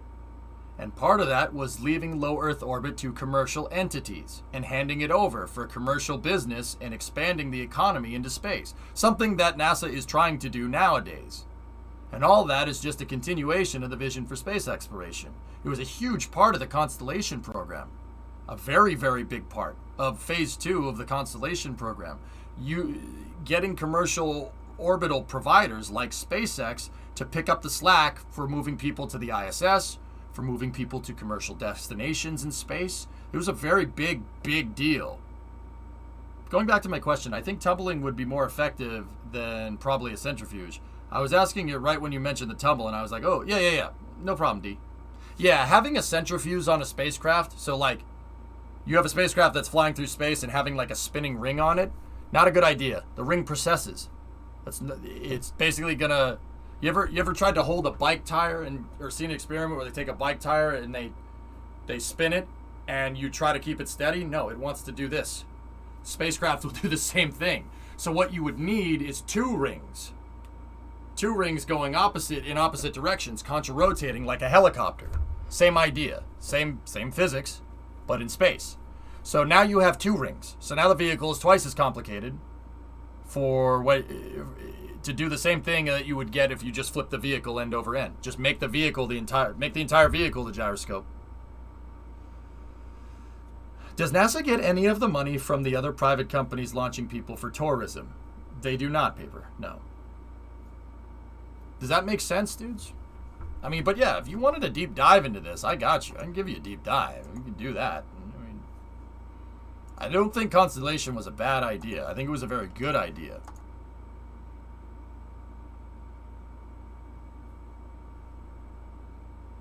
Go deep! Go deep dish pizza. Ah, now I'm hungry, D. Dang it, man. But anyway. So, let's finish up space news here with it's 8 o'clock, so let's bits from Paper City Gamer. Thanks, man. Let's finish up space news here with rocketlaunch.live. So, in about 8 hours, give or take, we have the Starlink 33 mission out of Slick 4 at Vandenberg. It is a Falcon 9 launch, another early morning launch.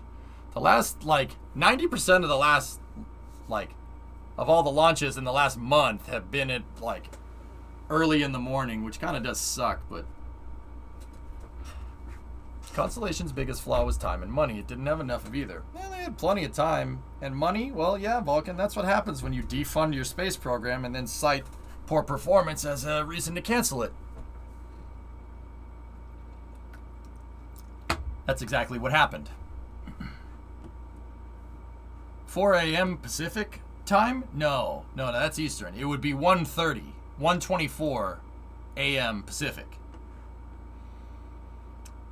This drive would probably be a good Monday primetime slot or a Saturday afternoon. Yeah, something like that. Well, it's going to take some time to organize it and everything. No, it's 4:30 Pacific now. So it's at 8. It's at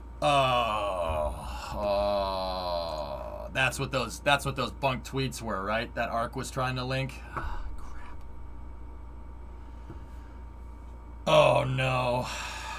That's not good. Like, guys, I can handle 4 a.m. launches because that's when I usually go to bed. It's these 6, 7, 8 o'clock launches that really screw me up. Don't tumbling spacecraft need to be super long, though, to avoid Coriolis weirdness from people walking around? Yeah, Barak. The Mars transfer vehicles were as tall... Yeah, that Mars transfer vehicle is as big as Super Heavy is. Yeah. And yes, you're right. And Icarus, the heat gun for the Avalanche mission, does it require power? I think you need solar panels. You don't sleep anyways, it'll be fine. Yeah.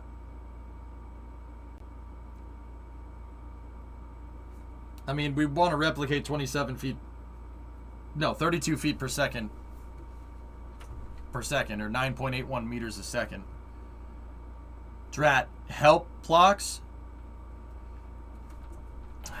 Tessa, I don't know. I don't know because I keep joining these prospects and people just do the missions and I just sit there making house parts all day because... Yeah, do you remember when we were playing? They went and did the prospect and I stayed behind because I was trying to make shotgun shells.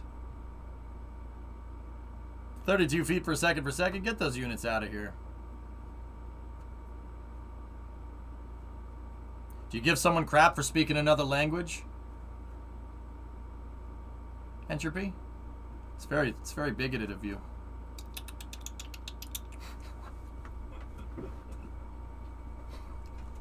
And there's a launch at 4:58 p.m. from Slick 40. Oh, the next couple of days are going to be fun, Thomas. All right. Yeah, we got Turksat. Turksat 5. Wait a minute. Did Turksat 5 move up?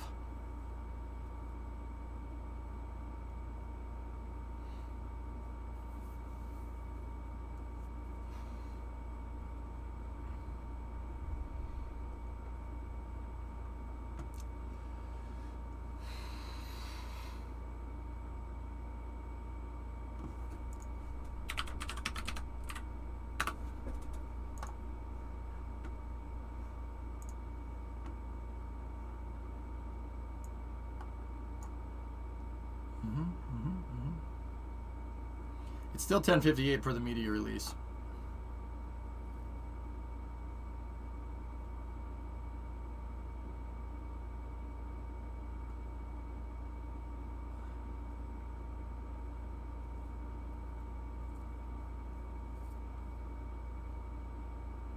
I've got that mission to the point I need to make power only. I have a gun for you. I don't know what... I'm not sure about this thing's trajectory, John. Yep, Druid, of course. Welcome to my life, man. Out of all the hours and all the days where, you know, we're racing or I have an obligation or, you know, I have to sleep, most of the launches end up being on those times. It's just weird coincidences, man. But then again, I only notice the ones that screw with my schedule. We don't really notice the ones that don't, you know? It's kind of a, you know, I only notice the ones that inconvenience me. And that seems like it adds up over time, but the reality is the majority of the rocket launches aren't during racing, but sometimes it happens. At least you don't have to drive an hour for half for them. Move closer. That's what people say to me, Vulcan. Move closer then. Hey, have you tried just packing up all your stuff and moving somewhere else, Fivehead? Like, oh yeah, I'll get right on that. Like, of all the sleep schedules in all the world, how did that rocket launch end up walking into mine?